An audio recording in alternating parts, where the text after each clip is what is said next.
Ready? Aim! There's too many! Anyone see my mammoth? Stumpy!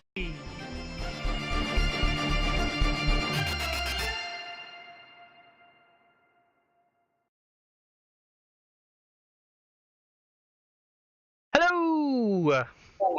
We're here again. I'm here again. Look, it's not Carlo. It's someone infinitely better than Carlo. I don't know about that. You make me feel warmer inside than Carlo does, right? And that's all that matters. Well, he is a bit of a robot. He is. Anyway, yes, it is Clarence. He's back. I did say he would be back, so I didn't lie, right? Yeah, he's come here to replace Carlo, obviously. Before we, go into what Ariakas has been doing, as we normally would with Carlo, I am actually going to open today with a very important announcement, actually. It's someone's birthday. If anyone's been on Google today, you'll know that it's Oscar Saller's birthday, who's a German physicist did stuff with musical instruments and things like that. And it's also Carlo's birthday, but no one gives a shit about him, so it's fine. Anyway, all right, Ariakas, Clarence, how you doing? I'm doing good. Yeah, I'm a teacher by profession, so I've had the last 2 weeks off, this first start of the summer break, and I've just been kind of taking it easy, doing a lot of painting, some hobbying, playing some games here and there, of course. But yeah, it's been pretty chill so far. Can't complain. Playing some games. Yourself? What's this playing some games malarkey stuff? What's that? I don't do that anymore. Yeah.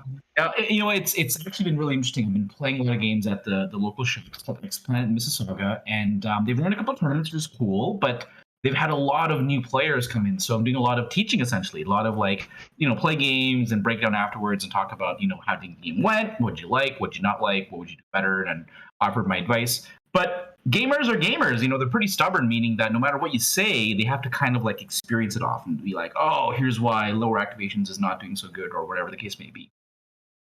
It's pretty sad to know that, teachers on break finally get some holiday, and then the first thing you do is dive into playing more games and find yourself teaching people again. It's like, God damn it! Well, I really enjoy it. Good. And I try to lead them. To the to a conclusion. I don't tell them my input. I always ask them, what do you think first? Mm-hmm. I kind of let them reflect themselves, and then afterwards I'll give my 2 cents. But I always try to let them reflect themselves first and emphasize a point that I agree with, or kind of come up with counter arguments that they think, oh, this thing did really. I had a player who had some casualty knights. Mm-hmm. I think they finally got into combat turn 4. Turn 1 and 2, he literally held them back as a defensive countercharging piece. And I said, why? Because one thing that's great about knights in particular is that they have this range control where you can push them up, and then I'm actually worried about moving forwards because you can charge me first, et cetera, et cetera. And I said, by keeping them way back, I don't even factor them into my battle plan. I just push forward aggressively. And he was like, oh, because he kind of saw it cinematically, I guess, like the night charge that saves the day kind of thing. Mm-hmm. And I'm like, it's not like that in the game. In the game, you want to use it as an aggressive piece to control the table. So it was good to have that chat. And even though he thought that was a good play he made by having the knights do something round 4, round 5, I said, no, you're paying 8 points for a unit. Let's use those points in a way that's effective. Does not mean get into combat, right? If you can just be in a position round 2 where you're controlling the board, that's still doing something. But hanging way back was doing nothing, and I had to let him see, why his keeping back was not doing so good for him. Yeah, I mean, it's very, you see, it's the cinematic take on it, which is again slightly. There's an element of that in obviously real warfare. Holding back reserves, having potentially sometimes quite experienced fighters held in a reserve position, so you don't necessarily bring them straight in. Very famously, Napoleon's guards would often be a reserve regiment. He wouldn't necessarily lead with them, but having these posturing, right? Posturing, cavalry that is dangerous, having a dangerous thing on the board that, yes, okay, it might not necessarily be attacking, but it is looking like it's going to attack, and posturing is a big part of warfare, and of course Song, Ice and Fire. So That's definitely very true. Cool, awesome. I didn't expect to have a mini story about how to use Cavalry. If anyone's new to the show, we don't normally teach people that well, that quickly. So, moving on to the first piece of news. Now, the first piece of news is about US Gen Con. I am going to make sure that everybody knows this, as is probably my role. It is very important. So please, if you're US related, you're going to Gen Con, anyone you know is going to Gen Con, this is the most important piece of information you can possibly know this week, which is nice and simply, they still haven't really released everything you need to know about Gen Con, but after day one, so it's not the last chance, day one of the event, that's the Friday of the event, you'll be able to change your lists should you make it through to the top 16 in the knockout. We'll comment on what we think of that in a second, but there you go. I just thought I'd let you know. The only reason I say this is there is a competitive group going down from the Minnesota area. More on that later. They're looking to go down, and members of that community, including one of our patrons I was chatting with, literally didn't know. Like, they literally didn't know this was a thing. And he's looking to do quite well. He wants to do quite well, and he was absolutely baffled when I told him because he couldn't find it anywhere in the official documentation. So the fact that it is this random little highlighted Facebook comment on the Tabletop Gaming Miniatures Facebook page, that's... Let's not bash Simon Communication, but that's fucking ridiculous. Resist. Yeah. Yeah, it's funny. Yeah, I mean, first question is why? Like, why change lists between 2 days? And if you're gonna do it, like, why not communicate in a way better way? Email all the participants or put it somewhere on their website. It's peculiar. Yeah, it's just odd. It's odd because it's not outlined in obviously in like every other tournament in the world, and I can say that with fairly decent certainty. Certainly, from what we see on stats, obviously, anything that is like a 2-day event, I have never seen somebody use a list pair change, except in one other event, which was Gen Con. Gen Con, they just have this really weird thing where they want to use rules that they just kind of make up. And it's becoming frustrating for me personally, and I think it's bad for the community. Yeah, I mean, you also have to pack more things too, then, right? Instead of just packing your 240-point list, you got to pack all these extra things that you may want to sub in for day 2, I suppose. Potentially even a different faction. You can switch factions? Yes. What? They treat it as if it's a completely different tournament. That is nuts. I mean, okay, so I was thinking to myself, okay, at least if it's day 2, right, and you're playing the same faction, but you know that more free folk players made it through, for example, you can then tailor your list against free folk. But if you can just change factions, I mean, I guess no one's going to bring all their factions down, I suppose, right? I imagine. So you can probably bet if there were 8 free folk qualifiers, you're probably going to play 8 free folk players, and then maybe you can tailor your list against free folk or something like that, I suppose. But if everyone can change, I mean, it depends how hardcore you are. I mean, I don't know. If I was traveling down, I might bring more than one faction down just to, do better next day. Of course you would. Of course you would. The option to change is better than the option to not change, because not changing limits you to, running one thing on one day, and then people know exactly what it is, and they potentially, bearing in mind, this is very important, if they are using Swiss and there are not a huge number of players there, they don't have a list of participants, but we're expecting, in my head, I think they'll get 30. I don't think they'll get anywhere near close to the numbers higher than that. Some people are saying it will be lucky if they break 30. They're thinking more like 20. Some people who are there did have suggested that they might not even break 16, which would make the top 16 cutoff a bit of a joke. I do think there'll be more than 16. But yeah, like to warrant a 16-player cutoff, 32 even, I don't think they'll make. But it means that those who do qualify and who do get through, obviously, if you've bought more than one thing, there is a direct advantage to knowing what's in your opponent's lists. Bearing in mind what we should be seeing here, right? And I think this is very important, is that this event is not, and I repeat this very clearly, it is not a celebration of the game in the way that other national events are. In the same vein that I would say at the LGT, the ELO event that we run on the Friday, the Saturday and Sunday events, those are celebrations of the game. They are there. Yes, people can go along competitively to try and win the LGT, but in the end of the day, it is there to bring the community together and have this big event. The Invitational happening on the Friday is not a celebration of the game. That is a competitive event to try and find out who is actually good at the game. Gen Con is that. It is that competitive event. It is not the celebration. It's not open for a start. They haven't got, as far as I can tell on the website and other things, open events for people to just play in, except the Thursday, last chance. There is no celebration of the game going on publicly, from what I see. So from that I expect serious competitive tournament players to be going, and I can tell you for a fact that if you are a competitive tournament player, you 100% use every tool at your advantage, and if you know your opponent's lists, that is a tool at your advantage. It might not, like, ironically, it might not mean you change many things. It might not, right? I think there's a significant difference between knowing and changing.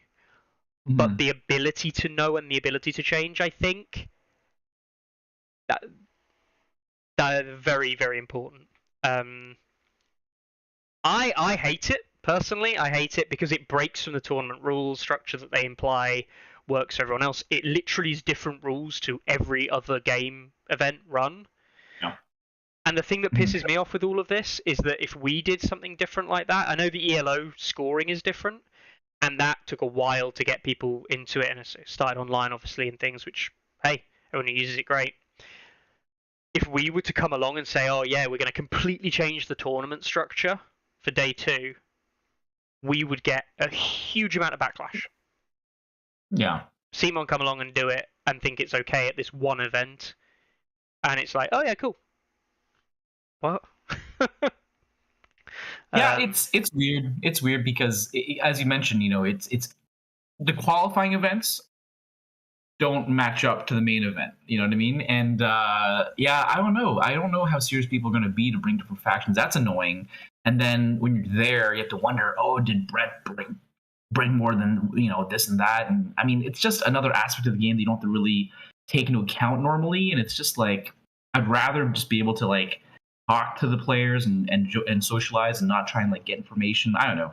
Maybe I'm taking it too seriously, but it does seem very odd. But I'm trying to think, like, what is the advantage? What's the like? Why would they do this? Why does this format being done? Like, to what gain? And I'm really just I don't know. And maybe people can if it was a celebration of the game and it wasn't some kind of knockout into, like, people could say, the Saturday then is just people running like chill lists, but then the competitive lists to come out Sunday, which. Or the Saturday in this case, Friday and Saturday, which I'm not entirely for, but I'm not against either. Do you know what I mean? Like, at least I can see that being an option, because people can come along on the Saturday, the Friday, run lists that are a little bit nicer, a little bit more chill, more friendly towards newer players potentially, that kind of thing, into then running the serious competitive, I'm going to win games on Saturday, in a knockout format. Bearing in mind it's a knockout format as well. It's not round robin. It is not Swiss or anything like that. It's a knockout format on the Saturday. So you might turn up, play one game, and that's it. Your tournament's over. Which, again, I hate. I absolutely detest that because it makes planning for the event almost impossible. I'm never... I'm never a fan of these events where you get knocked out. They don't even run any alternatives from what we can tell. It is just go along, play until you're out, and then it doesn't matter how many days of hotels you booked, you can't play a Song of Ice and Fire in an event at Gen Con anymore. I'm guessing there'll be tables you can play on, though. Yeah. Like- No, I hear you. I hear you. I mean, I always find it puzzling when people would drink for losing a game, and it's like, don't you enjoy playing the game? Wouldn't you just keep on playing? I keep on playing. You know, I'd probably find another player who got knocked out and just be like, hey, you want to throw down on this table and just, you know, kill some time? Yeah. Or explore Gen Con, I guess. You were at Gen Con, I suppose, right? Yeah, I mean, there's that, though, right, as well. And I think that's the irony of it all, is that by the time it comes to the last game on the Saturday, the final, no one's going to be there. Like, there won't be any spectators. You'd be like, oh, well done on the winner of Gen Con, and get like the 2 or 3 other players that have waited around to watch it. Yeah. Come back. I'd go back and be like, all right, who won this thing, you know? Yeah, but this is, you'd come back, right? You wouldn't stay and watch necessarily. You wouldn't. Ooh, that's a tough one too. I would. Oh man, they'd have to have a space where you can't come near the table because too many people would be crowding around and making faces and trying to keep them making comments. Mm-hmm. It downplays it, right? It definitely downplays it. It's a shame because, you know, we've said it before. We don't just at Stats, we don't just slag things off because we can. In fact, we try to give constructive criticism. But the big thing here is that this is the flagship event. You know, this is the event by which a lot of TOs, you know, the guys running the LGT do look at Gen Con for ideas, for concepts, for the kind of like backing for future events, because, you know, we're potentially looking at 256 players next year for LGT, and if we're going up to 256, there is no possible way we can run an event. They're doing 9 rounds, bearing in mind, right? 9 rounds in this period of time. I think it's 5 rounds on day 1, which is absolutely ridiculous. We need to learn, you know, the LGT team need to learn from that event if they want to run certain things in the future. Players everywhere will know who was the winner of Gen Con, big event, Gen Con, big event. We see it every year. And yet again, you know, we look to it and say, but it's just so different.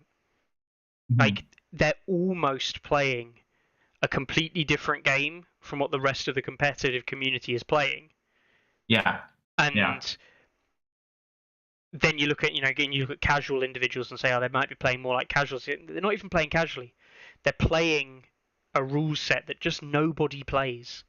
Last year it was 6 terrain for everything. Mm-hmm. No one plays 6 terrain. Wow. Yeah. You know? Some people might do casually, but like no one competitively. Yeah. Anyway. Yeah, it should be standard. You know, it should be the way that most people play the game, because that's. I mean, for example, you know, before COVID, I would say in Canada, I should say in Ontario, where I play, we always played random terrain. Mm-hmm. And then when COVID struck and we started playing online, we found that, you know, pretty much Europeans didn't play that, and they played pick. And because we take part in so many international events, we play against so many international players, we all slowly started playing pick instead, just because it seemed to be the more quote unquote standard way to play. Mm-hmm. And you know, and I'm totally cool with that. And I think, you know, a tournament should try to match how do most people play the game. I mean, that's one of the areas that you can wiggle. Play that. But otherwise, you know, 40-point lists, you know what's coming all the way through the event, kind of thing. You know, 4 pieces, you know, it should be standard. Otherwise, if this is the new way to play the game, let's play that. Let's practice that, 6 pieces or whatever, right? Yeah, exactly. And, you know, 4-piece picked is standard because it's in the document. Random is a completely, like, if someone says to me, running an event, it's going to be random terrain, I'm like, I don't like random as much, but I don't hate random. It's not going to stop me going to the event. That's fine. It's just an alternative choice. If someone was to say to me it's a 30-point event, I'd be like, oh, cool, yeah, awesome. Like, not necessarily what I might want to play, but if it's an event I wanted to go to anyway, yeah, go on, I'll go and I'll play a 30-point event. Ian says all events he ran was 6 terrain. Fair enough, Ian. If you're running 6 terrain piece events, it's down at Fabricators, right? So that's fine. Yeah, if that's the way people play, maybe you know, maybe it is. I don't know. Seems odd though because it doesn't say anywhere 6 terrain pieces in any of the rules, which is just why I was confused why people went for that way. Yeah. But yeah. I always find 4 very impactful. I find 4 pieces of terrain always does something, and that's one thing I love about Song's terrain is that it always kicks in and always makes an effect on the game, whether it's a bog or a werewood or whatever. The terrain, you always interact with it in some way, I find. Whereas I was watching some people play Age of Sigmar the other day, and the terrain doesn't do anything in that game as far as I can tell. You can go into it, but it doesn't stop anything. You don't get the bonuses are so minor. Whereas Song terrain, there's just enough, and it's just impactful enough to make a difference. Yeah, and the beauty of terrain is some people say it doesn't really do anything. It's like I've always argued this point. If terrain's not doing anything, then you aren't using terrain properly. Terrain should impact the game. So yeah, that should be a thing. And random terrain is, I don't like it personally as much. But random terrain's fine. Some people in chat say they play random terrain more regularly. It makes it more interesting. I'll be honest, it doesn't for me. But then I enjoy playing the game, so that's the interesting part for me. Not the terrain is just part of that. And I think we've talked about it before, and we're definitely not going to broach this topic. I think far too many people get lured into pick corpse pile, pick weirwood, corpse pile, weirwood, and that style of play, that terrain choice, is both one-dimensional and it's kind of like easy mode terrain picking. There are very few scenarios where I believe that is the correct play. There are a myriad of other terrain pieces that should be seeing a lot more play, depending on the faction that you are. As I mentioned, I'm teaching a lot of new players, and when I put down the palisade and I put archers behind the palisade, it breaks their brain. And you can't charge me in the way. Well, I can't charge you. Palisade, it's great. It's a great learning experience for them to think about other terrain pieces. Yeah, exactly. Palisades, stakes. I think low walls don't get used as much as they should do. I think low walls are a very strong piece of terrain. Bogs, obviously, my personal favourite. Bogs are amazing. Good. So good. So good. Hedges are about the only terrain piece, and I do mean this non-memey. Hedges are about the only terrain piece nowadays which they don't really have much going for them. They don't. No, but that's because, as we've discussed before, the cover rule in this game is just bad. Anyway, so that's terrain and tops on there. We have had some other stuff as well, which we'll go through quickly before we move into the main meat and potatoes of today. Other newsworthy bits. The Welsh GT ran this weekend, and the winner was this man here, Jacob. You'll recognise the other man in the Duke's Gaming tap. He was on live with Scammer not too long ago. Luke giving him his prize there. And yeah, that means Jacob winning the 20-man Welsh GT will gain a spot for the Invitational, happening on the Friday of the LGT. Playing Free Folk, very good player and friend, and yeah, obviously well done to him. But of course the whole event as well. So. Okay. Has Tom Tyler qualified yet for the Invitational? Yeah, technically yes. Through the online Invitational knockout event we did. That man needs to play in the Invitational. There is a problem, Ariakas, in that he has this little thing called a job, and his job, Clarence, is awfully similar to yours. So working in education in the UK means that you can't necessarily get Fridays off. Yeah. So he's tried to. Oh my gosh. He's tried to plan in. I saw. Yeah. Sorry, I saw the lists and I was like, I was like, respect the man taking neutrals into a pretty competitive event. I saw a lot of other names I recognize, a lot of good lists. He wins his first game. I think he lost the second game, and then he won third game he lost to Jacob, the eventual winner anyway. Oh, so. Yes, he lost his third game to Jacob, that's right. And then he won 4, 5, and 6, and came second overall with neutrals. 2 7 activation lists, I believe. Double Flameman in both. So he's obviously taking the best stuff. Strong NCUs as well, but like still mad respect to getting second with neutrals. Mad respect. Mm-hmm. He played Ramsey in all but one game as well. He played the Ramsey list, not the Roos list. Wow. I do know the Roos list is pretty good. But yeah. Yeah, fair. No, the Ramsey list it's the same kind of thing, just gaining 2 points there. Yeah, cool. But all the lists are, of course, available. Is those doors very small? Is Jacob very tall? It's a combination of both, Doug. It is Wales, so a lot of the doors are a lot smaller. But Jacob is also the size of a mountain.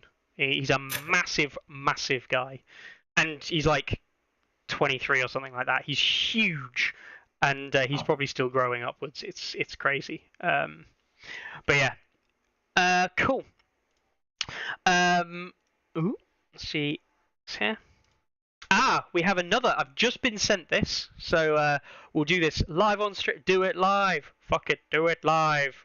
Now this man here, if anyone recognises, do you know who any of these people are, Clarence?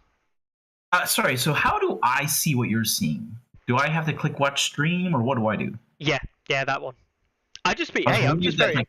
I'm very impressed that Ariakas throughout this entire time has kept up with the conversation without a fucking clue what I've been looking at. I predicted that there would like be an echo or something like that. There you go. So this guy, the guy laughing with the ridiculous Grogu top on, the right hand side, that's Carl Kirsten. Yep. This is the West Coast Bannerman group, and that is Trash Panda Bats Joe winning on the West Coast event that they ran this weekend as well. Or was this weekend or the previous weekend? I can't remember. So yeah, he has this whole banner. That is a banner he got saying "Warden of the West" from West Coast Bannerman that he gets to keep. How awesome is that? That's awesome. That's really cool. Yeah. Yeah. I mean, don't get me wrong. Product is always nice for when winning, but usually, like, you've probably already got most of the products you want for your faction. And things like extras, like stuff like this, like pennants and stuff. I've shown this before on stream. I got this from Scotland. But stuff like this, like, that's actually really nice. Like, it's a physical thing that's not necessarily related to the game that can go up. You don't have to carry it around with you and clog up things like, traveling places. Nightmare. But yeah. Anyway, there we go. That was a random message I just got. Anyway, that's cool. Back to our schedule there. So yeah, obviously, well done to the pair of them, Jacob, and of course any other winners of the weekend as well, of which there are plenty. Is Trash Panda Bats coming to the Invitational? I don't think so, Ilya. And Doug, yes, it was a fedora. I keep it above my thing in case I need to wear it. I'm sure I've worn it on stream before. It's a more classic British variant. There we go. Lovely. So, right.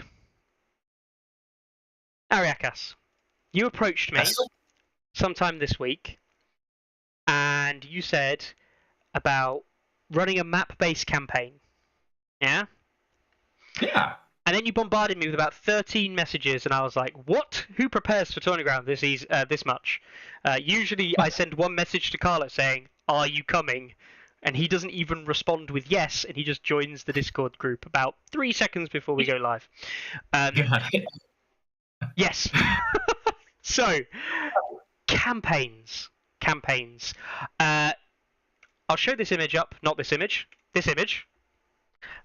This is something that you have prepared for us, and there's also a whole document which we'll go through in a Google Docs format, which I've linked in the description below.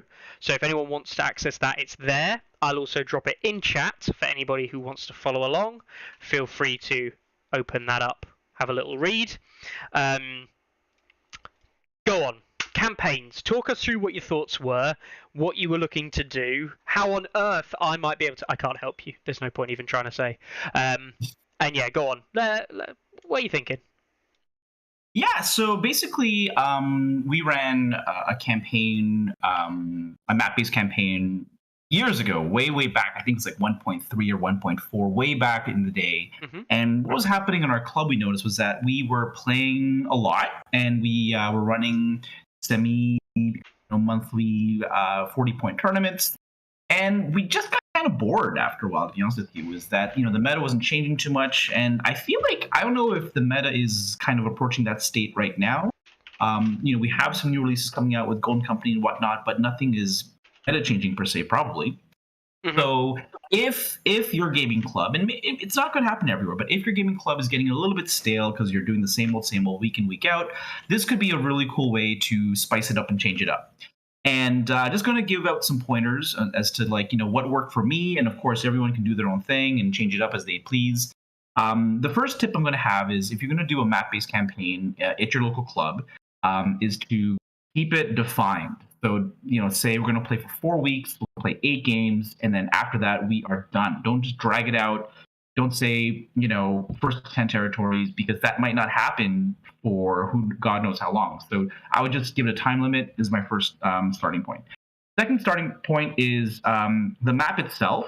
People, I think, are tempted to build Westeros, because there is an actual map of Westeros.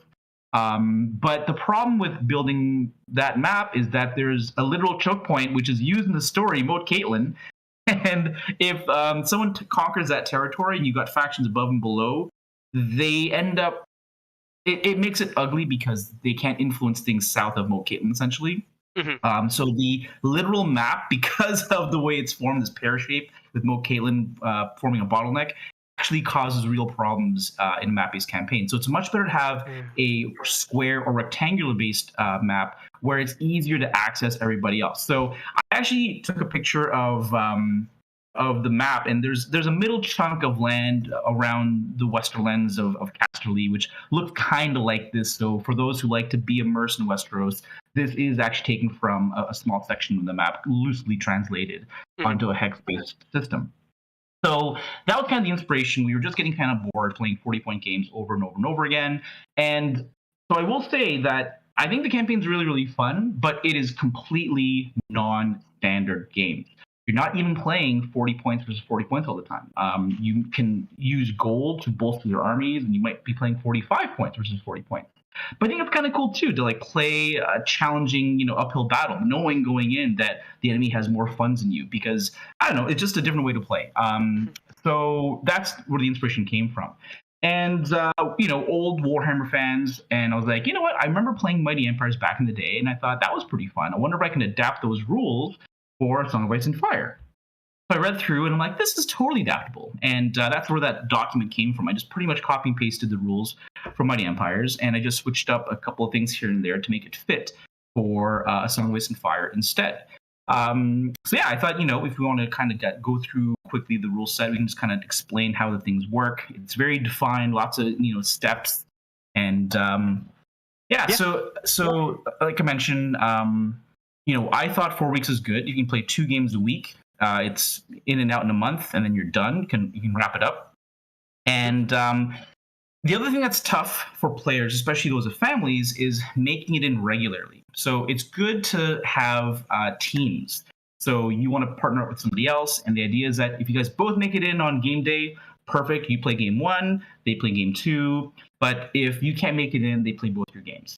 And the other thing, too, I'm going to say is that if you're going to take part in a campaign, make sure you can commit, because if you can't come week after week after week, it's a bit of a drag. This may not be for you. We're looking, most people are looking for more or less committed players who can show up regularly. Again, people miss the odd week here and there, totally cool, and that's why there's a partner system so that your partner can pick up. I make a note to say that even though it's partners, it's not doubles. You're not playing together at the same time. You're playing one game after another. You play the first game, they play the second game, or vice versa. Mm-hmm. We say, basic things like you got to pick a faction, stick with the faction. So if you're playing Starks all throughout. And be aware that it may not be equal points. It could be 40 points, 45 points, etc. I think the maximum points we said was you can play up to 47 points based on special rules that are allowed. I mentioned a cost of entry just because if you are playing at a local game shop, I do believe in supporting your local game shop, and we normally throw, let's say $10 per person just to, show, I guess, the game shop like your appreciation for letting you use their space and so on.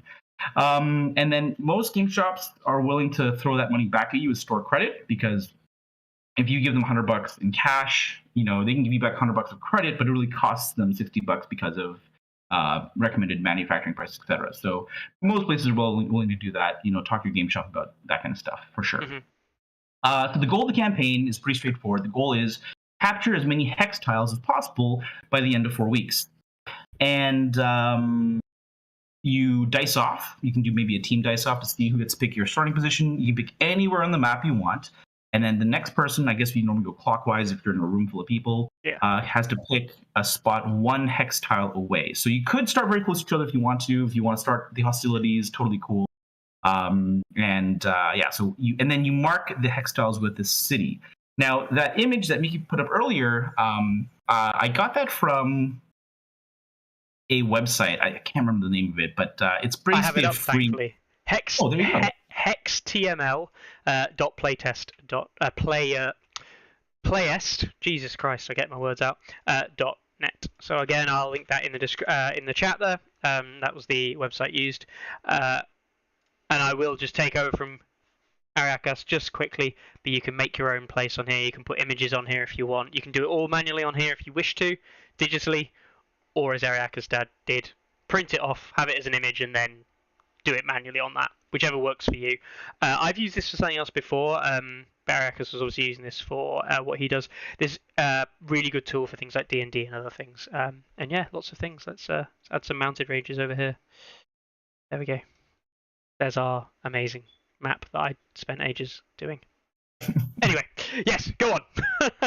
Yeah, so I actually had a Mighty Empire set. So we had a physical copy that we could use in the store. And it's really cool to have that tactile element where you can actually, put in your castles and your flags and that kind of stuff. But that is a kit that is unavailable now from Games Workshop. So if you don't have that, you can, of course, draw one on paper. But if someone's willing to bring their laptop or their iPad to the game shop as well, you can just update it via that as well. So that's how the map gets created. Okay, so Mighty Empire is so good. That's it's a timeless piece. I hope they release it one day. One of the best things. If I was to rummage around here, annoyingly the hexes are elsewhere. But I have the old terrain set, and I have all the buildings and everything in one bag, and all the tiles somewhere else. Really, really clever idea that was, to separate them. Yeah, worth it. Anyway, yes, let's go. So then I think there's a system as to determine who's the winner. So if you both get to 10 tiles first as a way of breaking ties, you can just read through that part. And then each campaign round is made of 5 distinct phases. You have the events phase, revenue phase, challenge phase, battle phase, and conquest and build phase. So the event phase is the, I'd say, spiciest part of the campaign, where starting with the team with the smallest empire. And the reason why it's the smallest empire is if they're doing the worst, we want them to get first dibs on the best event, and the team that's doing the best gets last pick. So it's kind of like a handicap almost, a way for the teams that are hurting to kind of make it back. And you pick one of these. I think there's 8. Different events possible. And very quickly, fool's gold means that when it comes to making money, you make 0 money instead. And extra money is a big deal because it lets you buy a bigger army. Building boom means you get to expand easier. Disaster means that you pick a guy who's got lots of mines, castles, and cities, and on a 1, it just destroys and blows up. Reigns of Castamere style. Yeah, exactly. All or nothing is if you win, you get an extra 2 empire points. But if you lose, you get 0. Normally, losing gets you 1 empire point, which you can use to, I think, build a mine, scrounge for gold. But if you win, you win big. If you lose, you lose. Scouts, and this is where Mickey, I'm looking for some feedback because I wrote these rules way long time ago. It was unbalanced then, I'm sure, and I'm wondering if there's gross imbalances that you can see that we may want to tweak a little bit. So scouts was one I think that might be a little bit powerful. The idea is that your scouts have surveyed the battlefield, so you get to choose table side. Your opponent deploys first, and you get choice of first player. So again, if it's a little too powerful, it's not a bad thing, because again, the idea is that the team that's in last place does get to pick it first and kind of make a comeback. So what do you think about that? Being able to choose table, so it's weird. You win the roll for choosing table side, but your opponent must deploy all their forces first. So does that mean you get to choose what side of the field you get, and then they deploy everything? That's right. Oh wow, so that's even better than just winning it in real person, where you would pass the decision to them. Wow. You get all the advantages, in other words, yes. Yeah, okay. Yeah, that's obviously very strong. If I was doing something like that, I would probably change it to winning the roll. Absolutely fine. Maybe deploying 2 units. I think that's already a massive advantage rather than everything. I think if they have to deploy everything, yeah, there are armies that can ignore that. Like if you're a Targaryen player, especially if you're like Drogo Cavalry lists, I don't really think you give a shit if your opponent's got scouts. You're more inclined to care about board edge than you are about deployment. Whereas if you're something like a heavy infantry style list, deploying all of your stuff is like, oh, where's my 4 movement infantry going to go that's going to fuck me for the rest of the game? Yeah, I think it encourages just kind of death pooling down the mid, which, hey, that might work for Baratheons. The problem, so the problem here is, right, I think that's very strong. Is that any stronger or worse or less impactful in the campaign than any of the other events, right? And without playing the campaign and without knowing the events and the impact they can have, I would say that I don't know. If it's completely fair. If winning a game is better than the outcome of most of the events, then this is probably the one that makes more likely to win a game most of the time, I thought. So probably the most impact. But yeah, I mean, I don't. If anything, the only thing I would say is perhaps the only difference is you could, instead of changing the deployment, you could change it to maybe it's a choice of terrain or something like that. Maybe give like somebody an extra terrain piece over the other opponent. That's cool too. Yeah, your scouts, you manage to like corral the enemy to like the right battlefield that suits your kind of army. Mm-hmm. And I want to say, these rules, people, if you want to use them, feel free to make a copy, change them up. Like, this is just how we kind of laid it out, or I laid it out. Not set in stone. Please take it, adapt it. So do what you want with it if you think it's interesting. So that scouts, definitely one that I think was a bit controversial. Could be a bit powerful for sure. Diplomacy is you pick a team. They may not challenge you during the challenge step. Land grab means that it's easier to capture territory. It takes 1 number of points into 2. And then the other one that thought I might like some feedback on is elite army. So the idea is that you choose 1 unit in your army and they gain 1 extra rule for their range attack or their melee attack. And the list I chose is kind of the vanilla one, Sundering versus Critical Precision.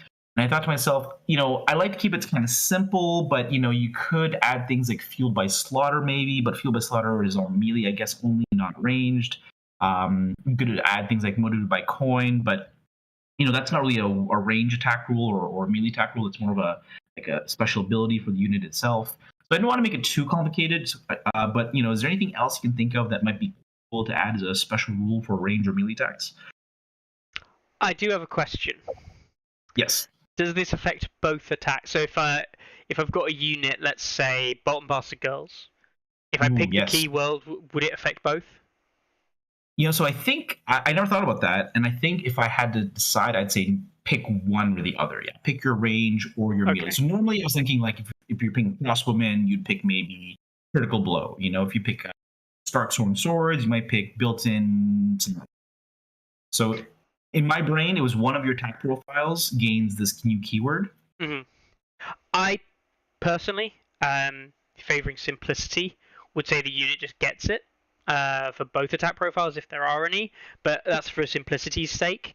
Doesn't necessarily mean that is more balanced. It might actually be less balanced. But yeah, I mean, they're all. I mean, Sundering and Vicious are fine. I don't think there's any issues with that being on ranged or melee. Irrelevant. Crit Blow. I'm always hesitant giving Crit Blow to anything ever, because it does counter like my baby's free folk, but it also just counters everyone else as well. Just being able to blow something up that's not very defensive is sad times. And precision is always a tricky one. The only reason I don't like precision is that it starts, if you've got like a unit with native precision anyway, you've got to be very careful in how it invalidates certain solos. Now, I'm not just talking about giants, but anything that has those types of rules, anything that is reliant on being defensive. Champions of the Stag, you know, all of a sudden it just becomes, oh, you rolled 3 6s. Fuck. But that doesn't mean, again, that it doesn't mean that it needs to be removed. It's just always something. I'm always very cautious about those two keywords. When I'm playing the game, I'm always looking for those keywords. So if my opponent has it from an ability that might not necessarily be on their cards or in their deck, I'm more inclined to forget it, and I believe that they have a higher impact. They don't actually have a higher impact. This is a key thing here. They don't have a higher impact, but it's the perceived higher impact in what they provide versus what the others don't. I have no problem with those, to be honest. Yeah, Critical Blow, I do see your point, is definitely one of the feels bad names. Like, they just rolled 5 6s. You know, what can I do? Right? So, you know, I can definitely see that being a little bit much. So again, people, if you like the idea of the campaign, you can just eat that one if you think it's too much, and you can go from there. Hey, nice, as Doug's saying in chat there, nice to Cassie block with Crit Blow. Yeah, nice to Cassie block with Crit Blow. Let's just fucking go. Tiny Cavaliers, I don't already get it, but arguably, you know, if it is good, it makes you wonder, which one do you really want? Do I want a lead army? Do I want scouts? Do I want all or nothing? Like, you know, maybe it's good to have multiple strong options as well, right? So, well, that's anyway, the thing is, choosing these events, there has to be a, you know, any choice in any game, there has to be a discernible choice being made. People have to know that they're making a choice, and it's not just this one's the best, so I pick this one. There's going to be some that are better for map control. There's going to be some better for the actual game. And having that as an impactful choice that people make, while also being flavorful, I think is important. Because ultimately, campaigns, they're a method of generating games. But actually, the main reason to have a campaign, of course, is to have more interesting games and more flavorful games than just here's 40 points and I've got 40 points too. So yeah, I again probably wouldn't be perfect for me. The only other thing I could think of is it could be, or there could be an event there or something like that, which gives your commander a special ability. Like it could be a case of giving a commander like Embolden. Or Iron Resolve, or Iron Resolve, or maybe Intimidating Presence. Something very simple, like one of those three, like AoE buff, or single unit buff, or single unit kind of like attack buff, because they're powerful abilities. Don't get me wrong, but they're also that elite army style kind of like theme that you're going for.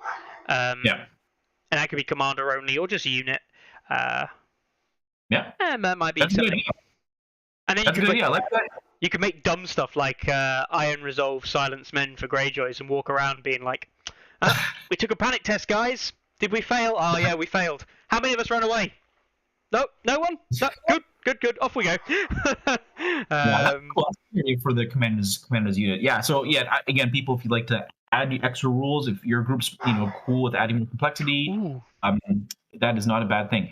The thing is, the campaign already has like a bunch of phases too. So even though you might think right now, oh, I can totally just add that, it does every level of complexity, does slow the game down and make it harder to dive in. So just be wary of adding too much complexity as well. Mm-hmm. Yeah. Ilya does say that potentially there could be an event that it could instead take away one of your opponent's abilities. Oh. That's interesting. Yeah, just take away hardened or something like that. Yeah, that'd be kind of interesting to add in. Rip Drogo's arm's weak today. He lost expert duelist. He's just feeling a bit tired. No. That'd be rough. Yeah, so we can scroll down. I don't remember off the top of my head. Okay, so yeah, after you've chosen your events, you then create your revenue. Now, I think the original Mighty Empires, the river mine made D6 gold, and the mountain made 2D6. It's way too much of a swing in A Song of Ice and Fire. So I just said rivers make 1 gold, mountain mines make you 2 gold, and you can bank it if you want to, and then save it for a critical game. And each gold translates to 1 point, for when you convert it over as well. And then you got the challenge phase. So again, to make sure that the team that's ahead doesn't pick on the weakest teams, we start in reverse order. The team with the smallest empire challenges any team they want. And basically, you work your way up. The second smallest challenges whoever they want until everyone's paired off. There are rules here for doing team battles if you so wish, but honestly, I remember like when we did this years ago, no one did team battles. We always wanted to play one-on-one games, but there are other options there. This is straight from the Emperors, I believe, as to how to make that happen. There's caveats for multiplayer battles where you can't have the same name character more than once.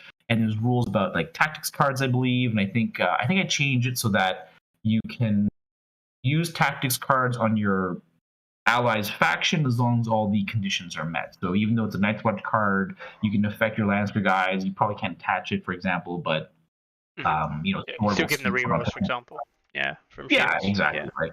Yeah. 1 tactics board for multiplayer events, and you can still use gold. So yeah, nothing crazy there. So again, I want to stress that that's one factor I like is that you're trying to give the teams who are in last place more opportunities to catch up between choosing events first and being able to challenge first. And then you play your games, and then you can pick a mission. You guys can randomize. Most people will probably randomize. And the way it works is, so there's an advantage for being in first place. So if you're in first place, if you've got the most empire points, you automatically get an extra 2 points to play your games with. So the team in first place will automatically play with 42 points minimum, and you can spend up to 5 gold from your treasury to add 1 point per gold. So that's why it can be up to 47 points being played. So again, I think that's kind of spicy if you're playing 44 versus 43, for example. You get to just add an extra attachment maybe, or upgrade an NCU to something they may not have had in a 40-point game. Just again, change it up so it's not always the same game that we've been playing day in, day out. Mm-hmm. And the last part of the campaign is the conquest part. So based on your win, and I think it matches the standard, draw, loss, minor win, standard win, crushing win format. Yeah, you get a certain amount of empire points to go with it, and you then can use your empire points to do certain things. So the common thing you do is you want to claim an empty tile. It takes 2 empire points, which means if you lose your game, you only get 1 empire point. You can't claim an empty tile with just 1 empire point. And it's got to be adjacent. So your empire grows. It doesn't just appear randomly in the map. It has to grow from where you started from. Mm-hmm. You can take over an enemy tile for 3 points, but it has to be the person you beat. So if I played Mickey and Mickey beats me, he can claim my tile if it's adjacent to mine. You can't claim it if you didn't play them, which I think makes sense. And then you can spend 1 point to build a mine, castle, or a city. And I can't remember what these things do. So the mine makes you income. You can only build mines or on mountains. Mm-hmm. The city, I believe, makes so that your tile is worth 1 extra tile. It's worth 2 tiles for the purpose of who's got the biggest empire. Yeah. Yeah. And then the castle reinforces your city, makes it harder to take over. Okay. Give me one moment. My phone is ringing. No, it's all right. Don't worry. So yeah, I'm guessing the main point here is obviously to build up the empire, get to a bigger point, and take over first place. Biscius saying, is there a catch-up mechanic? Well, we'll let Ariakas get across to what he believes is the catch-up mechanic, but it is only a 4-week event in the way that he originally designed it. So I'm guessing the catch-up mechanic is relatively light because you hope to have it ended in 4 weeks anyway. So is it enough if you just go out and like crushing someone on round 1 that's probably going to knock them out? Or do you think there's enough time for them to come back? And how would you think of it, Clarence? Yeah, good question. So round 1, you definitely can't knock somebody out because you're not adjacent to them. Yeah. So at a very minimum, they would have to. Let me just think here. Could it be possible? You know what? I don't know if I put in rules. And that's something I should add. If you get knocked out, what happens to you if your capital, let's say your home base, gets knocked out? I would imagine no one wants to kick somebody out of the campaign. I would say you can let them respawn somewhere else that's unoccupied. And the map is big enough so that I'm sure there's a space they can respawn. They become like wandering. They become the Brotherhood of the Banners, essentially. Yeah. Yeah. Awesome. Yeah. I mean, I think it's okay to knock out their territories, but let them come back somewhere else because no one wants to just not play anymore. Mm-hmm. Yeah. So 1 point if you lose, you can also add 1 gold. So you get something if you lose for your next game. A bit of a 1 point advantage maybe. Mountains take 1 extra tile to conquer. So normally a blank tile is. So a mountain would be 3, Mm-hmm. and if it's an enemy territory on a mountain, it would be 4, I guess. And then if it's a castle or a city, it takes an extra 1 tile. Yes. Okay. So it takes 1 extra tile to. So if it's a castle on a mountain, it would take a 5 point. You'd have to crush someone to do it. Yeah. Exactly, which I think is appropriate. Yeah, that is obviously You're not gonna just walk around taking people's castles for free. I think the only thing that I would suggest, based on that, and that's just saying what it's 2 tiles for a city. Can't be built on Mountain Marsh. So everything else is pretty much standard. So the only thing for me would be if someone wanted to run this for a longer event, I do think you'd want to have a better catch-up mechanic, perhaps, but one that isn't just egregiously obvious. I'm always in 2 minds of a catch-up mechanic, because you should reward somebody who is better and consistently beating their opponent. But then again, what happens is snowball, right? And I've seen it in campaigns we played before. Carlo, for example, in our gaming group, is typically quite good at games. Not just Songwise Advice, typically quite good at games. And he would often break ahead a little bit. Not necessarily much.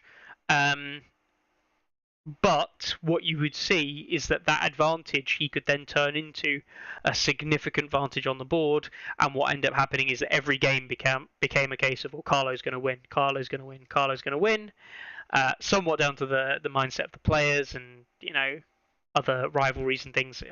Ultimately, it is a fun game. We play as a community. But he breaks ahead, and he ends up just being bigger and scarier and the most dangerous opponent. That isn't always true, but that tends to be what happens, and the snowball is there.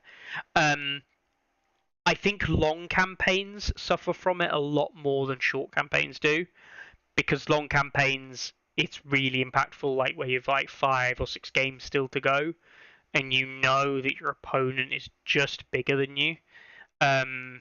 We played a lot more time, and if no one here has played more time, fantastic game for what it's worth. One of the few games that Games Workshop have not brought back, and one of the few Games Workshop games that I have a lot of time for, outside of the original Necromunda and to somewhat Gorka Morka. But more time, you oh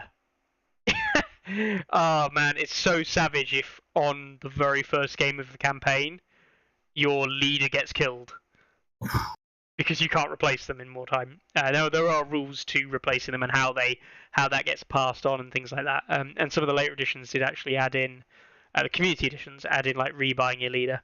But it's so brutal, so fucking brutal. And there are mechanics, but the mechanics are never quite good enough to catch you up. But the weird thing, and this is the bit where to some extent you've got it. But the really weird thing with More Time is that the winner of the game isn't necessarily the person who comes out on top in the campaign. And that is one of the best things with the Weirdstone mechanics and everything that More Time does and how you claim objectives and things. You can win the battle and go, ha, I won, I get the bonus for winning. And your opponent goes, yeah, and I have generated a lot more money than you. So I don't actually care if you won or not, because I'm actually in a better position. Yeah. But yeah. Yeah, I did play through this once. Everyone seemed to really enjoy it. Now, the thing about the player in first place is they get a 2-point advantage every game because they always get worst pick of events. And they also never get the challenge. Right, so they don't have control over who they play against. In fact, if the other players collude, I guess they can make sure that whoever's against the second best player, whoever I guess can challenge them and give them the hardest kind of fight. But so that I guess is the kind of balancing mechanic, is that you got all these cool events and you just take the best ones, leave the worst one for them. I mean, they're all going to do something. So even though you left them the worst one, what if they take disaster, for example, and you happen to roll a 1 on your gold mines or whatever, and that's pretty terrible too. But it's okay, and if as long as you accept going in that it's not a balanced game anymore, that you're going to be playing uneven points, that he may have an event that's better than your event for in the game. If you accept that, it's totally fine, and it's kind of it's kind of different, and I would personally like that kind of a challenge myself. Would you just as an element of randomness, because I'm a nutter. You have 8 events here. Now, if it's, let's say you've got a 4-player campaign, just for argument's sake, would you actually potentially just roll a d8 and rather than don't have it like random, it's a random event, just roll it. Have a choice, but only have a choice of 4.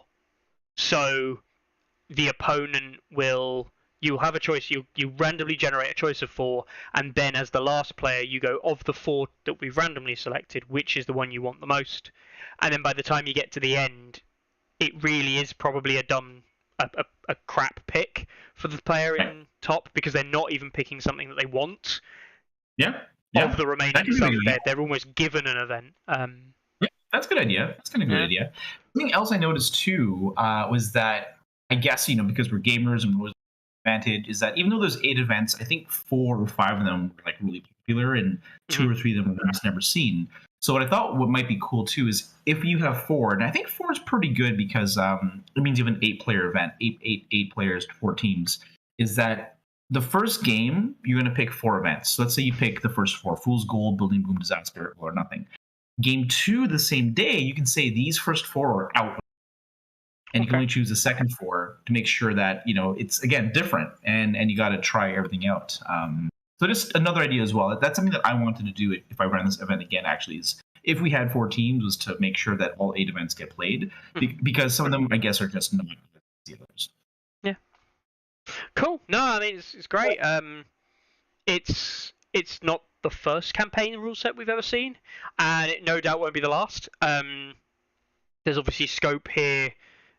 You can, if you particularly want to, anybody is interested, you can follow some of like the growth campaigns. So rather than having written scenarios like we saw in Lockery's growth campaign, you could have instead, let's say, starting off at 35 points, and then on the second event or the second round of the event, you'd have, let's say, 40 points, then you may make 45, then 50, and then you're adding on the gold on top as well, potentially. So if you really wanted to go different sized games, you could do different sizes of games.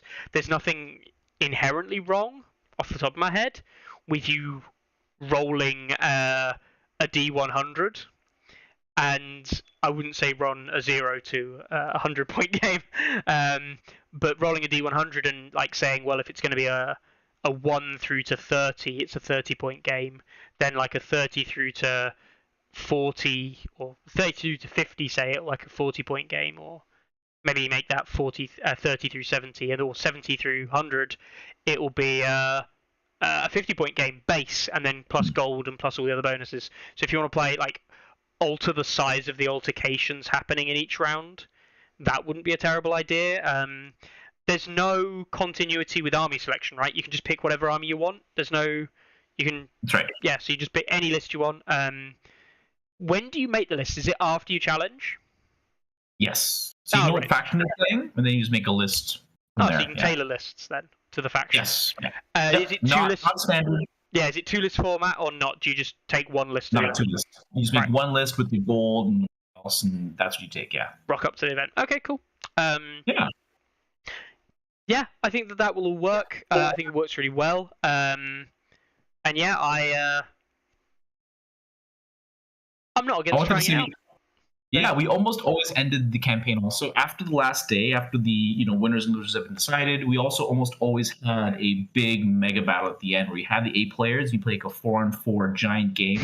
And I wanted to say, if you've never played giant games of Song before, they look messy. But they're actually incredibly fun and tactical. I think if any of us have played old school GW games, Apocalypse games, as you were, they look cool. But I always thought they were kind of like terrible as a game because 40K is already like characterized by the Alpha Strike, where one player eventually exposes themselves, and then the other player just knocks off a quarter of their army, and you're playing 25% down. Song on a big scale generally isn't like that, unless your opponent plays Night's Watch and they have like 4 stone throwers.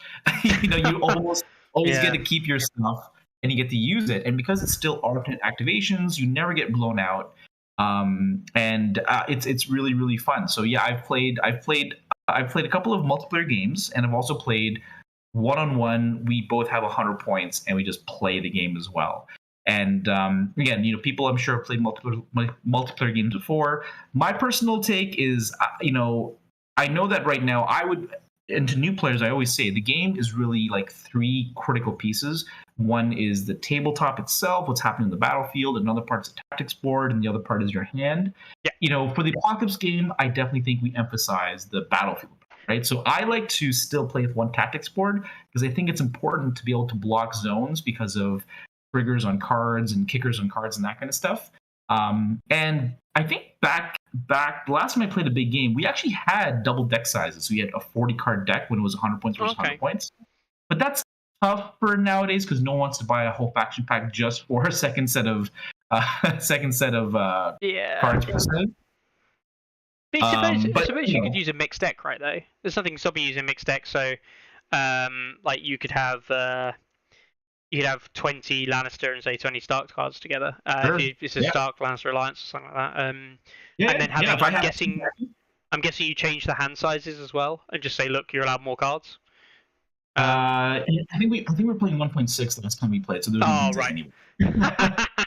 Yeah, no hand limit. Oh, yeah. But you definitely could. You definitely could. Yeah, that's definitely an option. Yeah, no, I like it. I think it's nice. I don't play a lot of these campaign style stuff. In fact, I have to admit I barely play Song outside of like playing competitively, and I use that term quite loosely because when I go down the club, I'm playing the likes of Carlo and Dan and things, and I'm playing to enjoy myself. I enjoy playing the game a lot. I absolutely love the game, but at the end of the day, I'm still trying to play and test an idea, or to prove something, or to play a list that I want to try, or to win. I'm not going to sit here and lie to people. I don't play to lose. There's no point in playing to lose. But as a result, we don't get to do a lot of this kind of stuff because we're often thinking about the next event or trying out event lists. But I do think there's space for a campaign in the game, and I know that there are comments earlier saying that Simon don't do enough for like official battlefield scenarios, and talk about real battles from the books. And I thought we'd segue quite nicely just into a quick one, that Gypsy Danger. if you want battles from the books, then there is someone you can go to. I remember this gentleman. Yeah. Yeah, you know, don't you? Yeah, he had that. He has a website, I believe, and he had a custom factions. You guys did a whole take on his Aaron faction, I believe, last time. Yeah, we had him on the we had him on the show. I'm sure we did. Yeah, that was awesome. I remember that. I can't find his website now. It's annoying because I know his name and I don't want to say it. Oh, man, fuck it. It's Boardman Gaming. Yeah, sorry, it says in chat, Boardman Gaming. With his website. I'm not going to be able to find it now, am I? Fuck it. He's looking for it. Do it live. I've got it here. There we go. So, yeah, Boardman Gaming.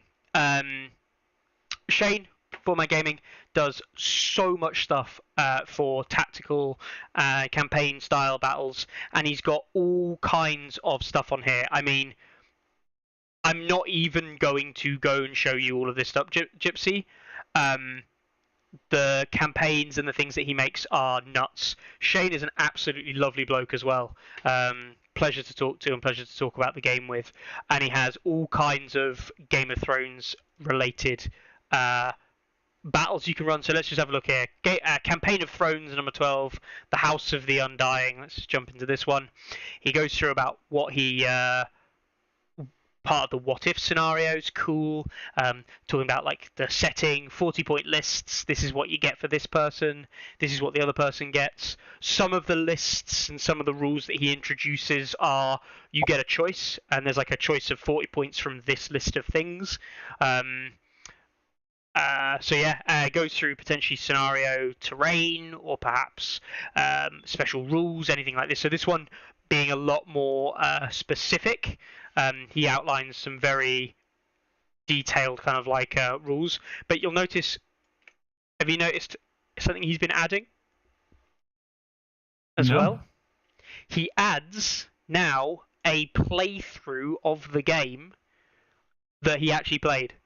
So he can tell you like how, like, so you can see here, round 1, this is what happened. Round 2, this is kind of what happened. Oh, that's so dedication. Yeah, definitely. And you can see how the game played out. That looks official. Holy cow. Yeah. In-game assets are very useful.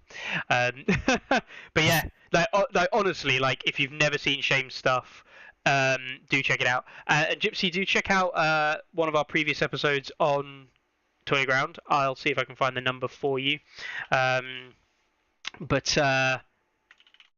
Yeah, it's all about Shane Tatsum, about what he does and everything like that. Fully recommend it. Yeah. Anyway, that's awesome. Back with the stuff. He hasn't written any campaign rules here. He writes like rules for everything else, but not actually like a free-form campaign rule set. But I'm sure that, you know, if Shane's watching, which I know he does, there is something that he could maybe work on and use some of the ideas that we've discussed today. And he might even steal your document. You never know. He might think, oh, I can build those into something. And he might even have something in the works that he's already got that he would want to share with people, which if he does, tell me, please, Shane, and I will share it with everyone because it's important. All right. Anything else you wanted to add on the whole terrain conversation? No, that's pretty much it. You know, and I want to say that I'm more like Mickey, to be honest with you. I love standard 40-point games. That's normally how I play. In fact, right now, as I'm teaching people how to play, I would probably not run the campaign because campaign adds so much wackiness and custom rules. You're not really playing the real game. But if you've been playing tons of the real game and you're starting to get a bit bored of the real game, this is a nice way to like have people regularly play with, you know, a twist to the format. So just a different way to play. Should you be tired of the, you know, same old same? Mm-hmm. Yeah. Awesome. That's great. Absolutely fantastic. All right then. So, should we move on to the final portion of today's show, which I say is the final. God, we're an hour and 15 minutes in. You're much better than Carlo. Nice and tight, you know, 2 hours, boom. So, we'll obviously talk about tournaments soon enough. But between now and then, I wanted to talk about faction rating, clear up one or two misconceptions, which I'm sure Carlo would love to be here for. But just a quick one. People were kind of questioning how the faction rankings and how commander rankings work. The long and short of it, the faction ranking that you see is nothing more than an amalgamation of the commander rankings. The commander rankings that you see here are not just the solo commander rankings, they are the commander rankings mixed with the faction rating. Okay? So you're probably thinking, well, how does that work? How does the overall faction sum then get added on to each individual commander to show them the rankings? There's a whole reason why that is the case. Carlo will cover that in a future episode, no doubt. But if you were to add up all of the Night's Watch commanders as they stand on their rankings, it would come to 43.426, and that is the overall faction ranking. So we determine that as being the strength of the faction. So think the units and the deck. The commander factions is how much do you... The commander ratings, I should say, is how much do you influence that tactics deck, Jesus, and units with that commander, and how efficient, basically, can you make it run, with the higher rated commanders obviously doing better. Night's Watch are in the lead by what is now a comfortable 10 points. It might change. Comfortable 14 points, really. That has been up and down. I don't know if it'll stay like that. But what is interesting is that Mance Raider has now broken 100 points. I think it's the first time he's done so, maybe? He might have been a bit higher. When he was at 71.6, he might have broken 100 there. No surprises there. He is the best commander probably in the game. It is what it is. But it is interesting to know that Night's Watch is the best faction still. So it just goes to show you, just because you've got the best commander doesn't mean you're the best faction. Overall, Night's Watch are performing better than Free Folk. But Free Folk are being dragged up by the ridiculous efficiency and quality of Mance, which he is ridiculous. What are your thoughts on the meta as a whole, Ariakas? You know, how are you feeling with 2021 Season 1? Where are you at with how you feel about the game and the balance at the moment? Well, I'm going to come back to a point. I have a question for you about command rankings and stuff. But overall, I'm loving where the game is right now. So, you know, I guess maybe I'm comparing it back to 1.6 and maybe to the 2021 1.7, I guess, whatever you want to call it. Because I do remember in the dark days, there were certain factions that were just completely, like, unplayable, and it was like, you know, it was just, if you want to compete, and tournaments show this too, you know, you only saw maybe 4 factions really take part in an event. And same before the balance patch, you know, Night's Watch and Targs were on top, and there was a big gap between everybody else.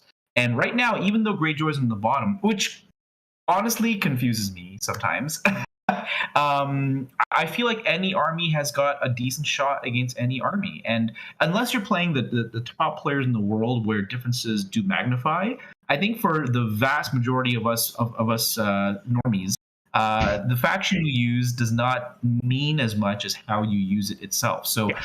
I like that I see Night's Watch on top, and then I see Free Folk on top, and then I see Baratheons on top, and then Targaryens might pop up there every once in a while. I like that it's constantly rotating because it shows you that it's not stable, that any of these 4 factions can do well. And then, you know, there's the bottom half with Lannisters, Starks, Neutrals, and Greyjoys, and they're also kind of in flux usually as well. Yes, I know Greyjoys are in the bottom right now, but that hasn't always been the case. You know, will it be the same next month? I don't really know, right? So I'm liking where the balance is at. I know that the gap has been closer than ever. And again, if someone rocked up with neutrals and their name was Tom Tyler, I would be like, oh, you play neutrals. Oh, I'm gonna smash you because he's probably gonna outplay me and show me why that's not necessarily the case. In fact, this reminds me of ORJ Bill. ORJ Bill and I met in person years ago at the Las Vegas Open. Yeah. I was playing Darks back in the day, and he was playing neutrals. and he kicked my butt. So don't judge a faction just in the ranking. Again, ranking is one thing, but player skill means a lot more, I think, than the faction itself. Player skill is by far, and I really do want to shackle on to that what you just said there. Player skill is by far the biggest metric still in the game. There are Mance specifically breaking the 100 ELO barrier, and that isn't just some like a mythical barrier, by the way. It is just when somebody gets to significantly better than the rest of the pack, that's a problem. Now, if people weren't aware, I mean, you'll remember this, Clarence. 100 ELO. Do you remember 1.6 Starks and Mother of Dragons? Daenerys, Mother Dragons, Do you remember what ELO they were sat at one point? I think it was awful. Sorry, not awful. Was Howland like 120, 140? I don't remember anymore. I think they were nearing 200 towards the end. Like, the balance was whack. Like, and that was from less games. Othel, peaked at about 120, I think. I think was his true maximum peak. And again, that's with faction rating kind of taken into account. So, Mance is by far the best. He is by far the strongest.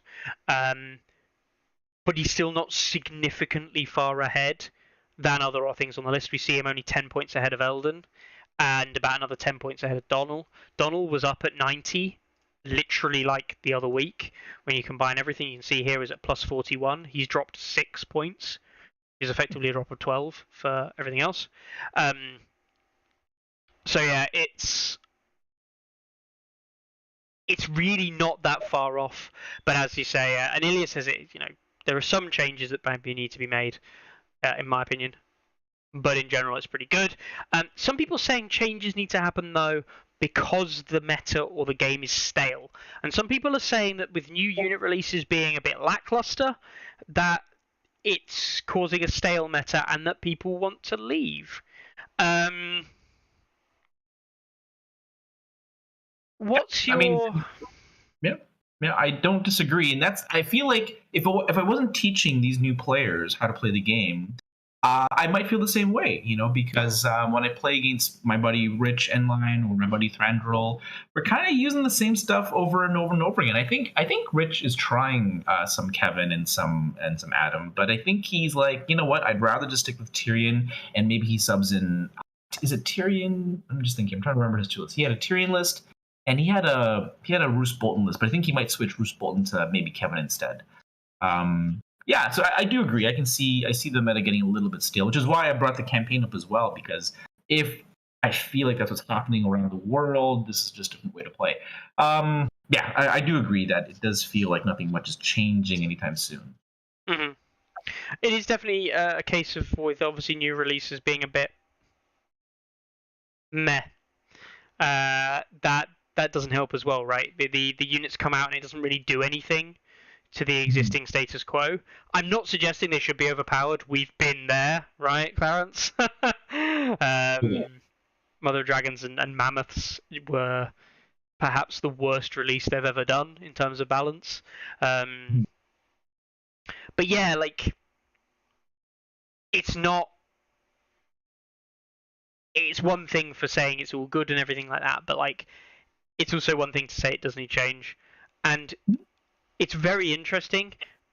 The game, the Season 1 balance has not been out that long. Let's call it 6 months. Not even that. Nowhere near that, really. And people are calling for change. Because the meta is stale. Now... Yeah, and I was going to say, I think it brings up a point you guys have brought up many times, which is faction interbalance is good, but internal balance, I guess, I'm not sure what the other word is, but the internal balance between factions is not great. You look at Targs in particular, Lannisters in particular, you always see the same commanders over and over and over again. Night's Watch for me, I only ever see Jon, maybe some Cotter Pike, maybe some Donald. I never see the rest. So, that is the next thing they need to work on to make the game interesting again, is to give us a reason to explore these other commander options out there. Yeah, definitely. And And that's the thing, is that you need...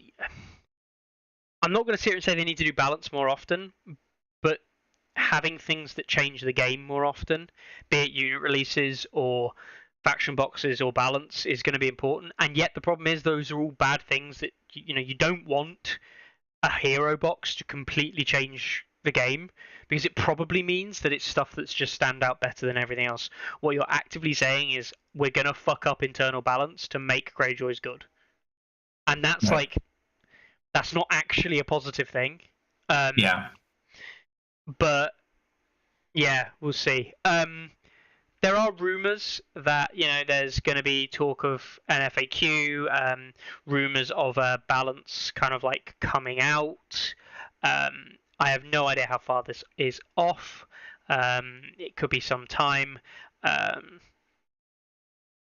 Matthew says it well. I think stale can be unfun, but you take it over unbalanced. That is true. I would take stale as being better than just straight unfun. Oh yeah, for sure. And unbalanced. For sure. Yeah. I was going to say that, it is a feels bad when I'm teaching a new player how to play with their Greyjoys, and I'm like, but if you had Greyjoys Hero 2 with Baron and Baelor, then your faction would be like competitive. Like it should be fairly competitive out of the box with maybe one or two things that you shouldn't have to take this one thing and now you're competitive. I think I do think you can run a box, and any faction should be able to run on starter, heroes 1, and maybe a unit of choice. Like a 3-box purchase, starter and 2 boxes should be enough to make at least a competent list. And the reason we've always said Heroes Box 1 being is like the most important thing, just simply because it's options. You only get 2 commanders, 10 to in your base box. So just having the access to more than 2 commanders is what's important. It's not actually that you need Heroes 2 to be competitive or Heroes 1. A hero box is just so important.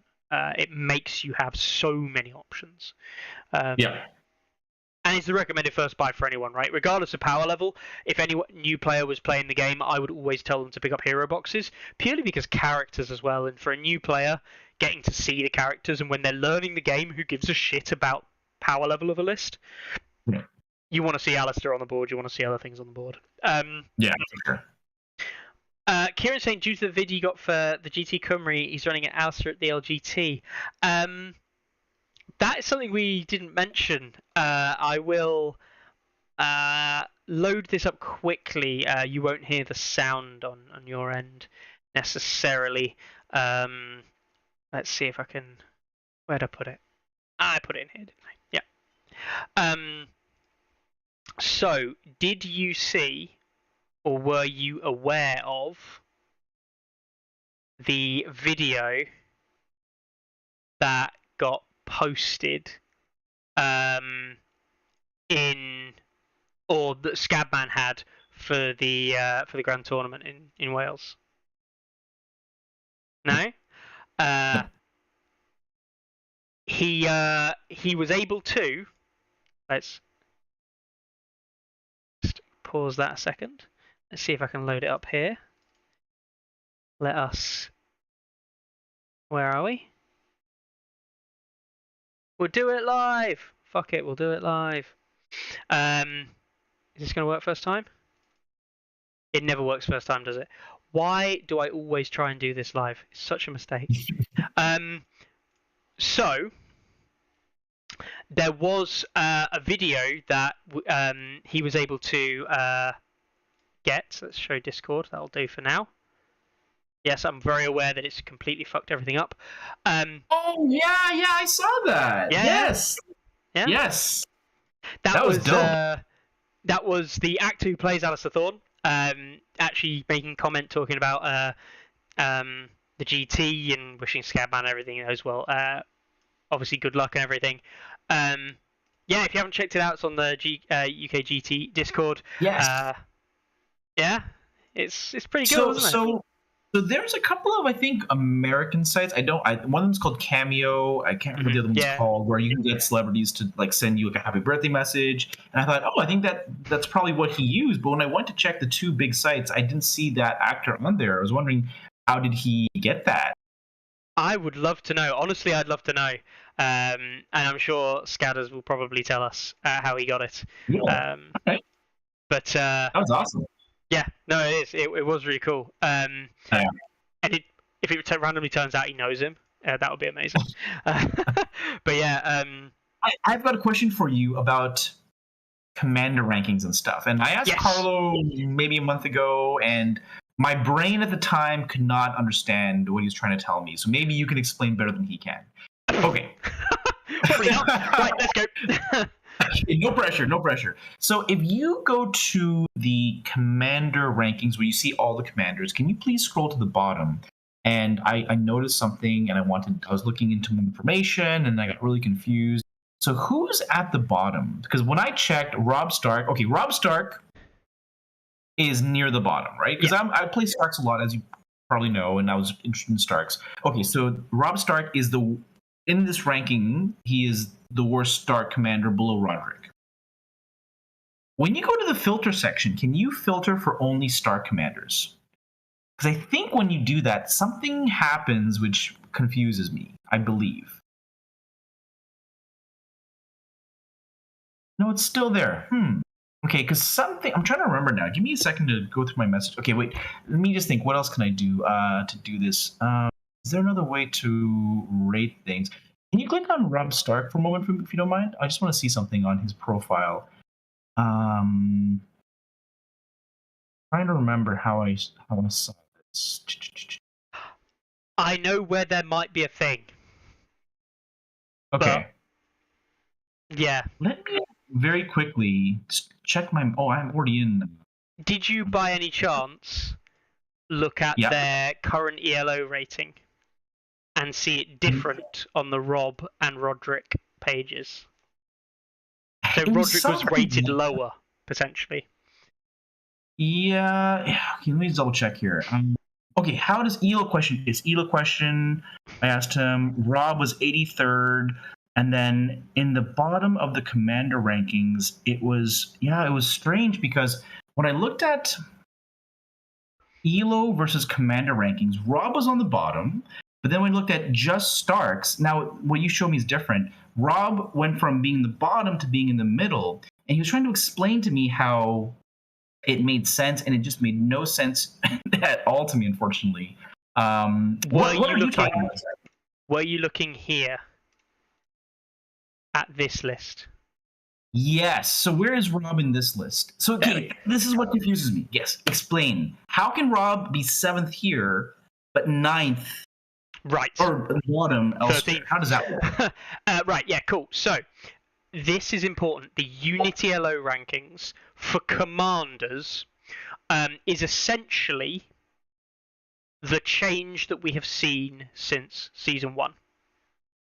Because at the start of Season 1, the Unity LOs, we say unit, we should really call them component.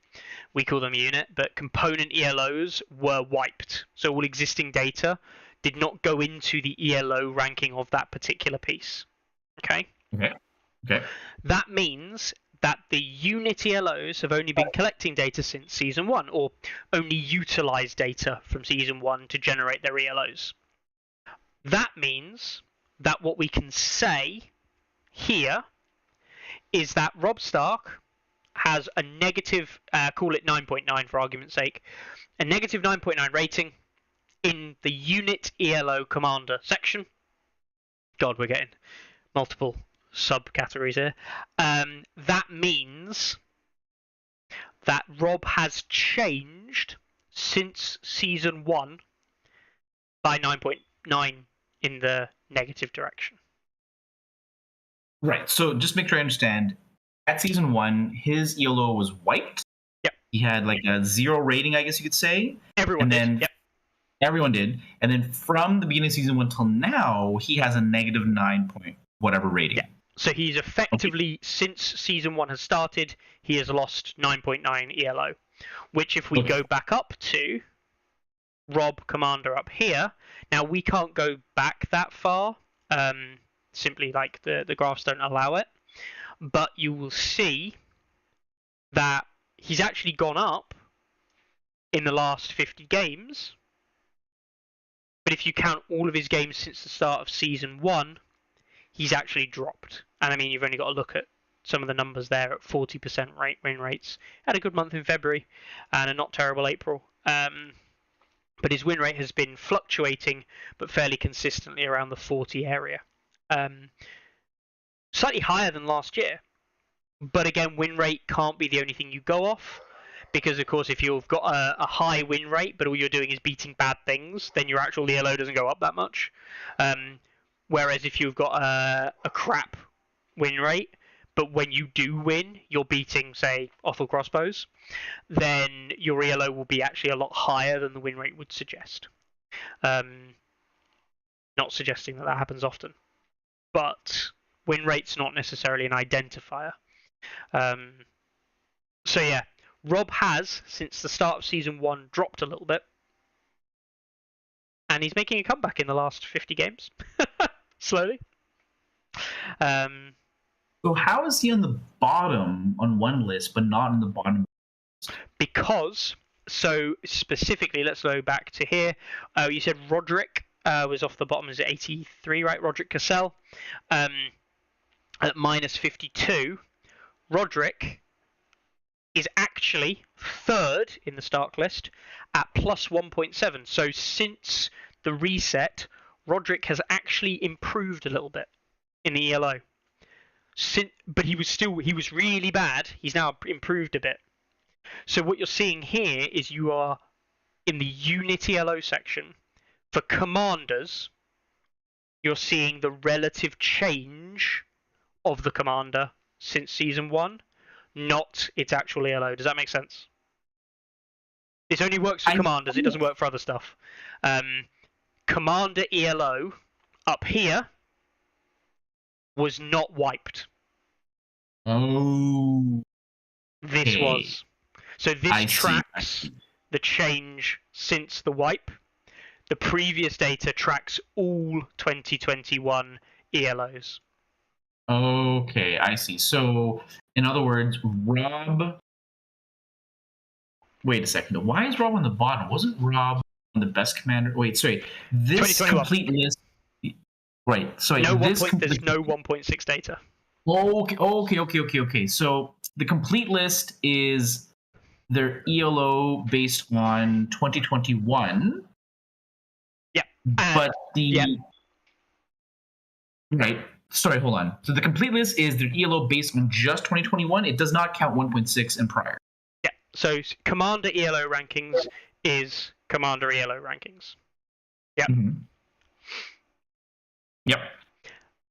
Unit ELO rankings is since Season 1 what has changed. Okay. Commander rankings is where are they from since the start of 2021. Right. Okay, that makes a lot more sense. So 2021, Rob was pretty crap. Yeah. Arguably still crap. Yeah. But he has been doing better since the balance patch update, which is why he's not... Even worse. He's actually gone worse since the balance patch update. Only marginally, but he's doing worse. But someone like Eddard, for example, Eddard's a very good example. Eddard came very well out of the balance patch. Eddard Commander with the nerfing of the NCU. Very strong commander. Yep. You see he's got a ranking there of nearly 50. Yep. And if you go to his rank in the overall Commander ELOs, he's at plus 14. So he's the highest rated commander, but he's actually changed since the update considerably more than 14 points, say. He's actually risen by nearly 50. So he probably wasn't the best pre-balance patch. Yeah. And then since the balance patch, he's climbed up to first place massively. Yeah. Okay. So let's just look at, for example, Commander ELOs. So who's on the bottom right now in terms of... Okay, so Brennan Tully. Brennan Tully's doing way worse. Yeah, minus 15. But he's not on the bottom because from season 1, he was probably middle of the pack somewhere, and he's dropped the most, but he's not dropped below Rob. No. Rob was on the bottom, and he already dropped some. Brendan dropped more, but he didn't drop below Rob. Didn't catch up enough. Yeah. Right. So that's why Brendan's on the bottom in terms of Commander ELO, but not on the bottom in the big picture. It's important to note this bit here. It says Commander ELO rankings, not wiped. This is still it. This is still your Commander ELO. From 2021 and Season 1 together, where they are today. This one here is how much have they changed since Season 1.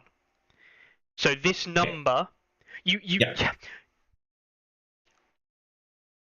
bad maths, right? And there may be little things that might make this not strictly speaking true, but let's take the Eddard Stark change of 49.38, right? We can successfully say at 49.38 that if we click on Eddard here, at the end of 2021, Eddard was 49.8 points lower than the 34 we see here, so he was at about a minus 15, give or take, right? At the end of 2021, I was at minus 15. Do it from this number, by the way, this number that you see on the screen here, not the number that you see here. Because, again, somebody asked this, why does Mance say plus 100 in the list, but once you click on him, it's plus 71? Every commander in this list is being modified by the faction rating. So although Eddard is at plus 30, where is it? 34? Eddard is plus 34, but Stark is minus 19, call it minus 20 for argument's sake. So the combined ELO for Eddard is plus 14. The difference between, or the accumulation of the points. So Free Folk in at 29.4. Mance is about 70, so you add them together and you get to 100. 29 plus 71 is 100. And if you wanted to care, the faction ELOs are simply a culmination of the commander ELOs. So not these ones, right? But if you click into, we've got Rob already open with Eddard.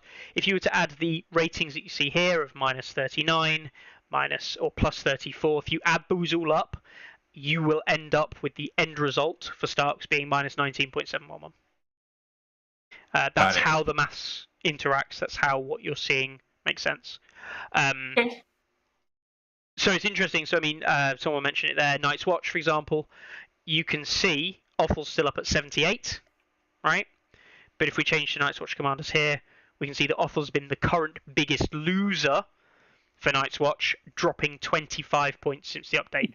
Which this is such a great example of why the numbers don't mean the same thing at all. Yeah. Right. Yeah. He's still one of the top rated commanders, but he received a massive nerf. He's dropped 25 points. Should he still have 78? That's a question that we could talk about. But the truth of the matter is that he's not getting played because people think he's so bad. Yes. And actually the stats are suggesting, he's fucking bad now. That does bring up questions about should we reset commander data. There's a reason we didn't reset commander ELOs that I'm not going to discuss now. It was a choice that was made way before the patch even came out. There's a debate whether or not that should happen if there's a significant change in the structure. But the truth of the matter is this is a relatively small balance patch. It shouldn't have a huge impact. It obviously did, but it requires people to play, and you've got to look, I mean, his play rate, 2021, huge. His play rate in Season 1 is pathetically small in comparison. If you genuinely telling me that an entire month he got played 24 times, that was sometimes the amount of times he got played in one event back in 2021. Yeah, and you can see his win rate. 62%, nearly 63% in 2021. Averaging 40-something, maybe? It's a 20% win rate drop. So yeah, he needs a higher pick rate. I was gonna ask, like, what happens? Okay, so I know that Elo is used in a lot of the games, predominantly chess, for example. What happens to a chess player who has a really high rating but then stops playing? Like, their Elo doesn't decay over time, does it? No. So same here. Othel won't decay really if no one plays him. He'll stay up there, even though presumably he's not really the best or second best Night's Watch commander. There is.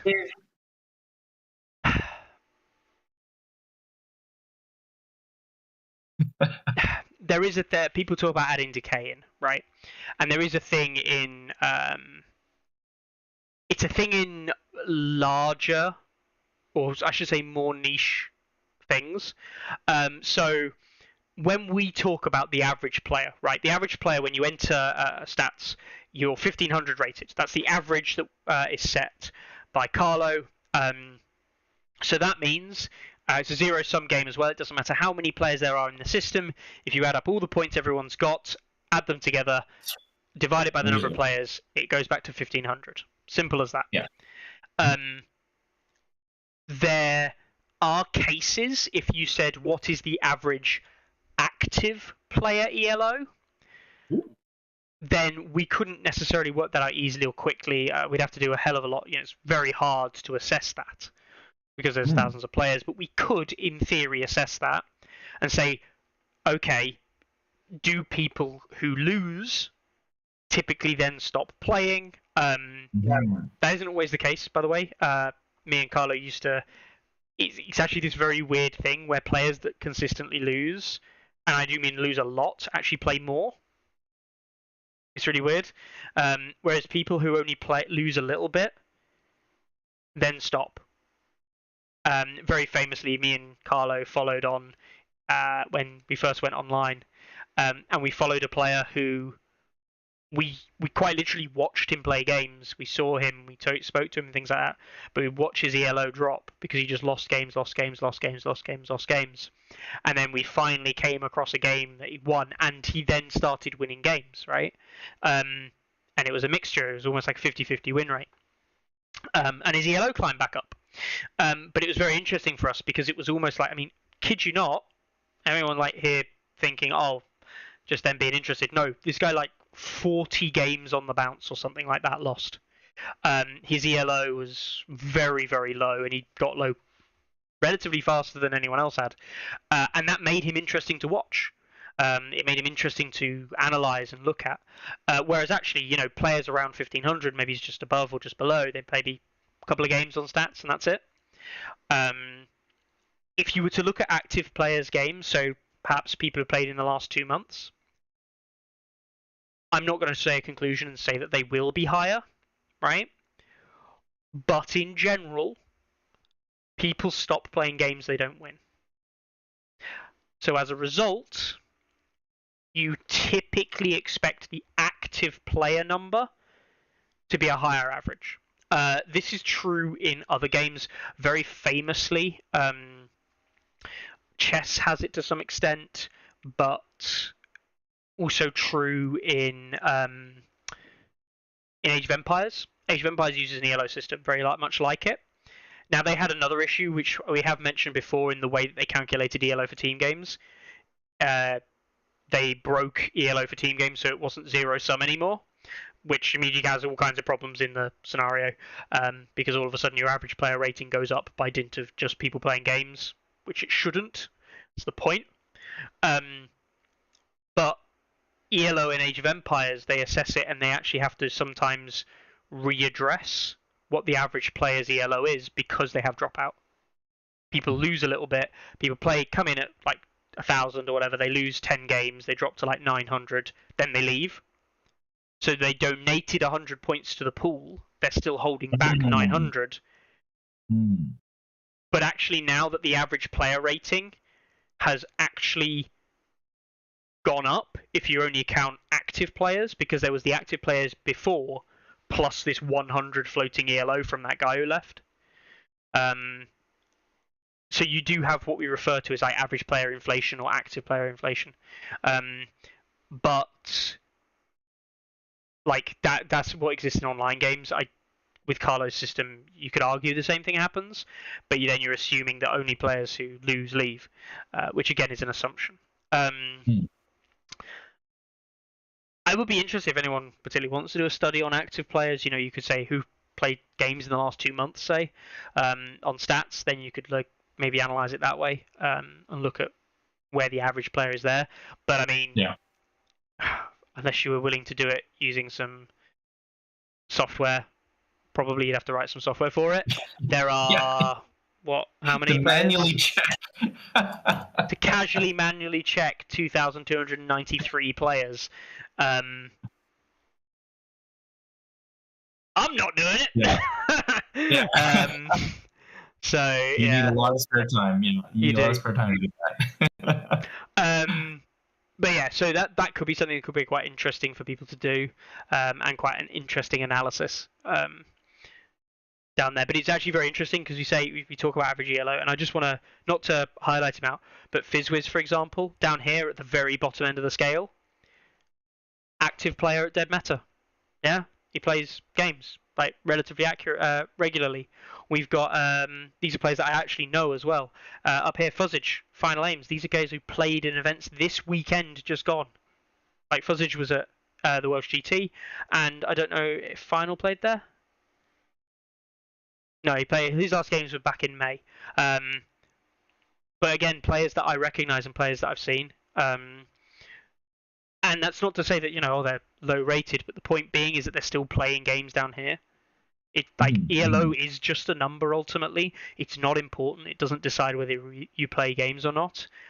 But there is a tendency to see drop off with people who win less. Yeah, there is, and I get it. People sometimes take it too seriously. Again, we've run a couple events at the local shop, and you got to submit your game stats, reload changes, and then like this next week, I came in and the guy I played at the tournament. I said, "Do you want to log your game on stats?" And he goes, "No, I'd rather not. It's a lot of pressure for me when my game is being recorded on stats." I'm like, "Okay, fair enough. You don't want to. It's totally cool." And we went from there, and there's a lot of new players, and even though like they do have an account on stats, I don't feel right telling them to log their like learning game with me on stats either. So, but I'll ask eventually. Once I feel like they are comfortable enough, if they want to log their game. Because if without user data, the site kind of like doesn't work. Right? It doesn't give you modern, doesn't give you a modern snapshot at all of what's happening in the game. So I do like to submit my results, but I understand when new players have that trepidation of being judged or something like that. I think it's one of the weird things. Like, I mean, I said it before, say it again. I will use the site for every game I play, unless an opponent I want to play against literally says no, I'm not doing it. I will do it, regardless of learning game or not, because for me, like learning the game, it allows me to teach them the site at the same time. Like, there you go, I can teach them how to do that. And second of all, I actually want to get past, this big irony. I think we joke about it a lot, and certainly members of the stats community take the piss out of each other for it. But actually, like, ELO really is just a number. And I know it's all right. It's all right. People always say, "Oh, but you've got your number's big. You can just say that." And it's like, well, no, it is just a number at the end of the day.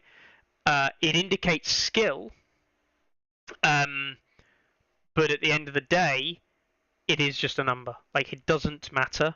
I am willing to put my ELO on the line for every game I play, because in the end of the day, that's what I am as a skilled player. I should be performing at that level. If someone comes along at 1500 and thrashes me and I lose like 50 points or something stupid like that, then that's my fault. I shouldn't have lost to somebody that the stats site thinks is worse than me. Or that player is really good, ultimately. And they deserve to be up there. So, kudos to them. Yeah. And that's not meant to be disparaging towards the lower level player at all. If I win, I'm going to get like virtually no points. It's a zero. There is really no loss to that as the new player. That is the funny thing, right? Is that I think when I've thought about telling these players that when you lose your games, your rating goes down. Like you lose less and less, and I gain less and less. And if you ever beat me, it's gonna be a huge flip. I feel like it doesn't matter. I feel like they're just like you're just trying to con me into padding your ELO score. Like no matter what you say, you're just trying to sucker me into like submitting results or something. I don't know. The truth, but the truth people of take it it too seriously. Yeah, just don't take it too seriously. That's the thing. Is that like, and anyone here who does, like, just don't. Like, it's not really that important. There are players on this list. There are players on this list who I look at and go, how the fuck have you got a high ELO? I mean, I'm not joking. Some players I'm like, I personally think you're shit. And there are other people on the list who we look at and go, how the fuck are you not higher rated? You're way better than that. So the ELOs are just an indicator, and it's about average performance level. And again, average performance level only works, we talk about it briefly with Jasper, right? Jasper plays a lot in Italy, and he has now played with some French and Spanish players. But Jasper's ELO is what we call relatively secluded. It's isolated. He hasn't played that much outside of the Italian group. So yes, Jasper might be up here with 1955, but if you go down to the bottom of the list, there's Italian players down here with 300 points less than what you typically see, 200 to 300 points less than the average. So these players here are probably the worst players of those Italian groups, and Jasper's probably the best, and the Italian group is big enough to allow us that spread. But if Jasper was to play one of them, and that other guy wins, Jasper loses like close to 50 points. He gets fucked. Just boom. Have that. Depending on the level of victory. If it's a crushing win, it stays at 50. So yeah, we brought his name up before, but RJ Bill, we played a game online, months later after the LVO, and he said to me, people take their ELO so seriously, but all it is a reflection of your skill in a game. It's not you as a person. It's not, your intelligence as a human being. It's just how good are you at this particular game. And if it's low, then maybe you're not great now, but that can change with time. And, it was really like, I think at that time I was coming off like my earlier wins in the game, and I took my ELO very seriously. And the way he put it, just put everything into context. It's just how good you are at the game right now. That's all it is. Yeah. And if people are pretty good at the game, they'll keep rising. And it's as important as any. This is the thing. It's as important as you would want to take it. It's not important. Like, I'll be honest with you. Oh Jesus, this was a mistake, wasn't it? The only reason I care about ELO, and this is where I do care about it a little bit more than just being a number, is I like being near the top personally, mainly because I want to try and knock Mikel off the top spot constantly. But it's not that. When I look at a player, for example, looking for game, I will have a quick look at their ELO, and I will say, if I want to play that individual, what kind of expectation can I have from the game? And if I see them at a 1500 ELO, I know that I can waltz into that game with Mance, and I shouldn't lose. Like, the truth of the matter is, I shouldn't lose. I'm assuming 1500 with games under their belt. So I'm not going to do that. I'm not going to waltz into the game and play tournament ready lists and things like that. I'm going to play experimental, kind of like weird jank, kind of like Dagmar thing, or some weird mountain that rides, kind of like, or Gregor Commander type list, or a Tywin list or something to test something out. And I'm probably going to, play against an opponent who does know what they're doing, but might not be very good. I should still win because my ELO is so much higher, right? But I make the game fairer for myself and for my opponent by effectively making myself play worse, by playing a worse list, by playing worse factions, by playing worse commanders. My opponent gets more out of that because they are playing a more even game. I get more out of it because I'm playing a more even game. And the ELO change is still relatively small, unless they're playing Mance against something like like we're saying they're Rob or something. In which case, oh, you've managed to change the gap by 160, so we're still 300 points apart. So it's still a relatively tiny ELO change if I win. Yeah. So as a result, it just makes the games more fun for my opponent as much as it does me. That's why I do it. If I was to walk into, and again, I'm not trying to say that I'm some kind of messiah, but if I was to give any half-decent player a Mance list and let them walk into, or a John list, for example, and let them walk into an opponent who's new to the game, I'd expect them to win. And that wouldn't be... That would actually be worse than giving a shit about this number. Like, that's the thing. So yeah, I use it as a balancing tool, purely as that. That and when I'm playing against other good players, sometimes I look and go, okay, what's the worst commander I think I can beat this player with? Which is also fun as well. Because it gains more ELO, which is, more off them. Juicy points. Yeah. No. It's just a number. It's there to help balance the game and balance. This number, by the way, everyone's like, oh, but you can have casual and competitive. No, we've done that before. Doesn't work. And more importantly, you need this data to help you generate all the other ELOs. Like, this is inherently part of the system. You can't separate this from everything else.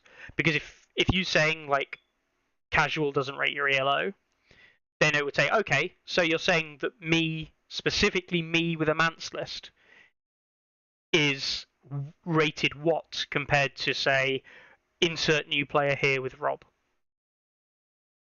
Now, the truth of the matter is it should be a whitewash. And then you're like, oh, but that could have been 2 new players playing, so we'll rate it this way and we'll give it much more significance than it actually is worth. It's not worth significantly much in the data.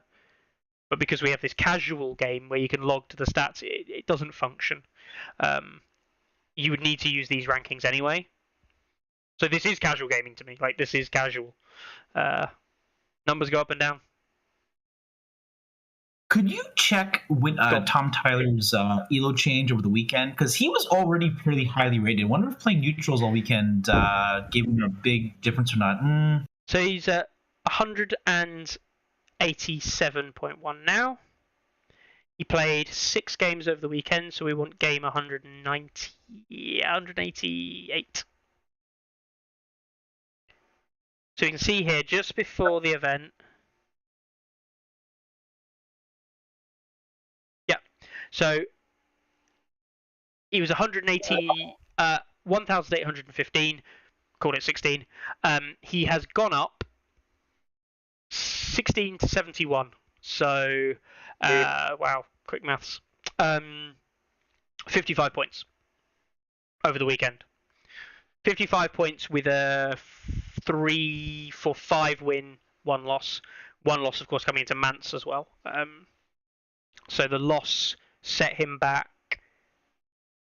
27 down to from 42 to 27. So it was about 15 points. But he was playing a lower rated player because Jacob, higher rated player now. Jacob is now about equal rated player. Yeah, so if you're playing an equal rated player, obviously commanders matter a little less when it comes to ELO and it's more a result. Okay, but he was using Mance versus Ramsey, so that's got to be a big gap too, right? Oh, it would have been like about 150 point gap. So he got crushing lost, and the opponent only gained 15 points. Yeah. So which would normally be 25 if they were even. That's part of the worry for you and Mikkel and Sir Jacob is that you guys can use the worst stuff, but your rating so high that it'll still take a pretty big loss to anybody pretty much at this point in terms of ELO, that is. Yeah. So unless you play each other. Yeah, well, that's the thing, right? You play each other, and again, this is the benefit, right? One of the benefits of ELOs, if I'm looking to play a game, in all honesty, who should I be playing against? These same top players, right? That would give me the closest game, so it incentivizes playing people of your rank or above. Yep. There is actually 0 point, and I talked that whole thing before about playing an average player. I'll play average players any day if they want a game. They offer to play and things like that. But there is 0 incentive for me to play those average players when it comes to the rankings. And that isn't to say I'll brush them off and not play against them. But wailing on players who are just not as experienced, who aren't as good, or are new to the game, whatever you want to call it, wailing on players like that to gain ELO points simply just doesn't work. So slow. And there's no point, you know? Yeah. Yeah. Yeah, we call the phrase that often gets used is seal clubbing. Seal clubbing doesn't work. Don't do it. Seal clubbing, can crushing, yeah. Yeah. But yeah, that's the long and short of it. We were a massive diatribe there, and we've gone way off topic. But I'm glad you asked the questions, because if we don't ask the questions, then we don't cover the information. And if we don't cover the information, then people might not know. Thank you for that. The difference between commander ELO and unit ELO was really confusing me. So thank you for the explanation. That really helped. That's all right.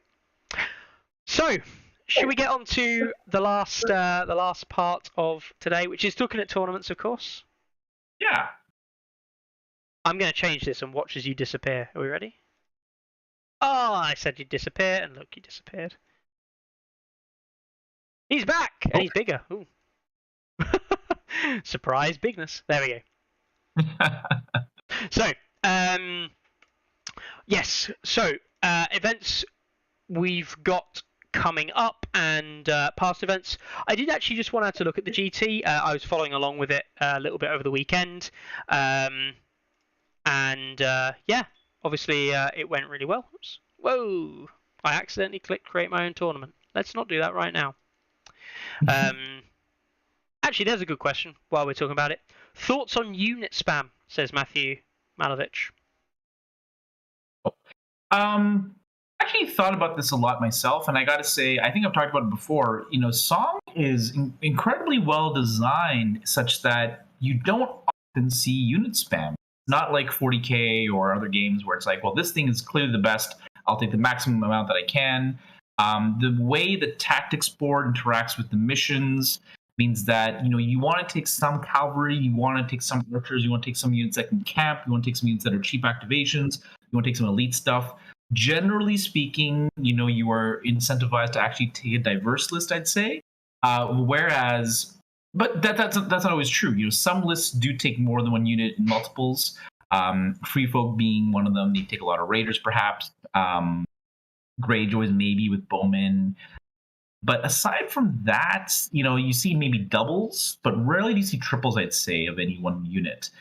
Except for extremely edge cases. Like I think people are talking about triple Warrior Sun, Atom lists, but you know, generally speaking, you see doubles, but not often you see triples. Mm-hmm.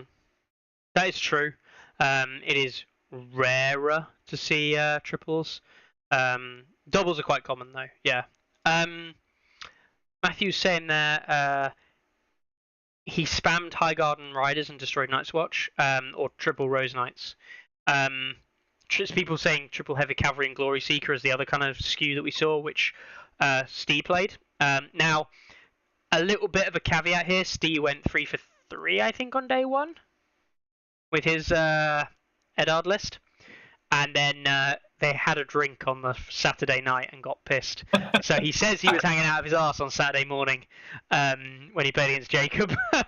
And Jacob smashed him. And he went on to lose all three. He literally lost all 3 games on the Saturday. On the Sunday. So I don't know if he genuinely was just like absolutely hanging out of his arse. So Steve didn't end up doing that well. But he did run the Eddard spam list. Yeah, and this came up midweek. Yes, someone brought this up like midweek. Like, how do you beat it, or like it just kills you and things like that. And the truth of the matter is, like, a good player with the right tools in their own list will just beat it. Things like preventing it from charging, just not allowing it to have charge actions. People say, oh, but it's Cav, how can you not allow it to have charges? Well, you don't give it charges it wants, you know, especially if you're out activating it. Go, yeah, charge the front of this unit if you want, but if you do, I'm going to fuck you in the flank with this unit. oh, right, you're out-activated. Cool. So you can't stop that happening. And then you build from there, and you go on, and you engage first. You trap them in positions where they can't move, or find it difficult to get a charge that is going to be beneficial for them, and you just pick them apart. But again, that's the power of activation advantage. It's knowing how to utilize what activation advantage is, and we've talked about it on and off, and we will do perhaps a video on it as part of Tourney Grounds, or a video on tempo and things like that. Like, activation advantage is a hugely important tool in the game that once you understand it and understand what it leverages you in a game, then you can get massive advantages out of it. So while things like this look very scary, you can manufacture parts of the game where it's like, right, you're now done for the round. Now I get to play my game, and I come and kill you. Yeah. Yeah, it's shocking how often the Glory Seekers don't do anything sometimes. Yeah. Yeah, you can't heal something that's dead. Yeah. Like, exactly. It's dead. And, you know, you're running a 7 activation list. 2 or 3 activations after that, and it's a 6 activation. Jesus, 2 or 3 or 4 activations after that. Yeah, one of those units is dead. Yeah. So yeah,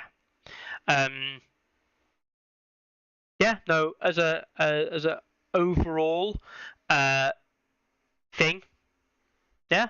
I think it's just a case of knowing how to beat a certain list or a certain style, more so than it is like unit spam or anything like that. But unit spam, personally, I always think is bad. There are very few units in the game that I'd ever want to spam, because the way that Song of Ice and Fire works, there are often very few units that truly give you a good variety of options. There are skews. People run like the champion lists or the heavy cav list skews. People run warrior spam skew now that we're seeing. These are skews that have impact, and they are hard to beat. But like anything, the moment somebody runs a skew, if you're a good player or you've factored into how to beat that skew with either a way of playing the scenario, a style, or a particular tech piece in the list, then that skew no longer becomes a danger for you. Yeah. It's almost formulaic. Like, playing against some skews out there, it's almost formulaic. I can almost tell you exactly how the game is going to play out. Round by round, sometimes position by position. In some cases, I can tell you how I'm going to score the points in which areas. And you watch it happen, and you go, oh yeah, that happened. And you go, yeah. Because your list does one thing, and if I don't do that one thing that you do, or want me to do, you won't win. Yeah, I guess you can also look at it like, you know, if you look at the cav list, right? If every activation is 8 or 9 points, what's the downside of doing this kind of skew multiplicating cav list is that you're going to run out of activations. What's the problem taking all archers? When I take just Lightbringers, is that if you get into combat with them, which is not impossible, then they're rubbish. What's the problem with taking, let's say, all Wardens, is that your army is incredibly slow and flexible, you know? So yeah, there's no one unit. Now, let's say you look at Ranger Hunters. You're like, well, Ranger Hunters are amazing. Let's just take a whole army of Ranger Hunters. Well, what would that look like? You know, let's say you take 12 points of NCUs. You've got 20 points left. You're left with 4 trays of Ranger Hunters. That actually doesn't sound terrible, to be honest with you. Probably not, right? That's the thing. Probably not. Night's Watch things. But even so, like, it's not a good, like, the 9 or 10 activation builds we see. 9 activation build, Night's Watch, is something very similar to that. It's 3 NCUs, it's 2 Ranger Hunters with Watch Captains. There you go, there's 7 activations, and then you've got just enough points to take some kind of like conscripts and ghosts. There you go, done. Squeeze out the points. Reality is, 7 is just too low, right? 4 Ranger Hunters and 3 NCUs sounds good, but the reality is, like, Night's Watch are typically hitting 8 or 9 regular, and that means that, yeah, I've got 4 units, but then when my one unit can just charge in at the right time and explode you, it doesn't matter that they're all good units. You know, you're eventually going to go down, and you've got conscript healing and what else to keep your units alive. Then it's okay that they're in the back, just hanging out. But there, I mean, Ranger Hunters are one of the few units in the game which are probably we could discuss if they were overcosted. I don't actually think they are. Sorry, undercosted. I don't actually think they are. They might be a bit over the top in terms of their abilities, but I don't think they're overpowered per se. It is more watch captains that power them up. But it is interesting Hunters are up there challenging with Free Foot Raiders, which are, absolute meta-defining units. I was gonna say though, even in your typical free folk lists, you don't take more than 2 raiders. I don't think typically, do you? I don't. Yeah, and I've seen a lot of lists kind of like yours, and no one takes more than 2. It's like 2 raiders, 2 trappers, a Then, a chariot, 3 NCUs, and everything has a purpose, right? Everything has a reason why it's there. The list that that Jacob won the event with is the list that I have been playing the whole time. Right. Like, it is literally the list that I built. I think Drogon has the same list too. Drogon, Ross, runs exactly the same list. Again, he then runs a Mantis variant with Mag, which I have run basically this exact list as well a long time ago. I don't like it as much. I did kind of play around with both. Could you quickly maybe explain then why do you take 2 and not 3? Like, why not more raiders? Why 2 trappers? Why not 1 trapper and raiders? Are terrible. Raiders are obviously good, right? And there is one problem I will say, which is again going back to unit skew. I fundamentally believe that while raiders have insignificant, they will always have a high rating, because running stupid numbers of raiders in a list, making players not get points from killing you, will simply win you games, right? The reason I say, as a competitive player, that I don't like that list is A, I actually just don't like it. I personally don't want to play that list.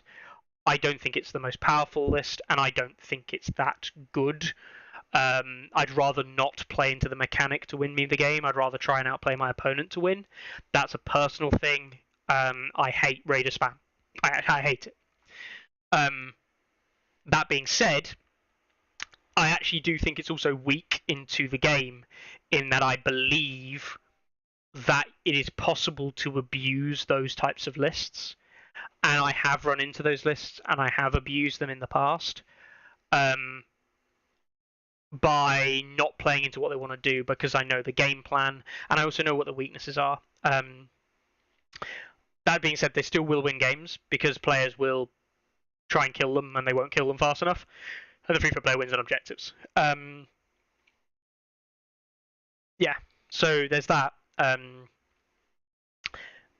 So I don't take more raiders. I take 1 raider unit, which is the Free Foot Raiders with Torment.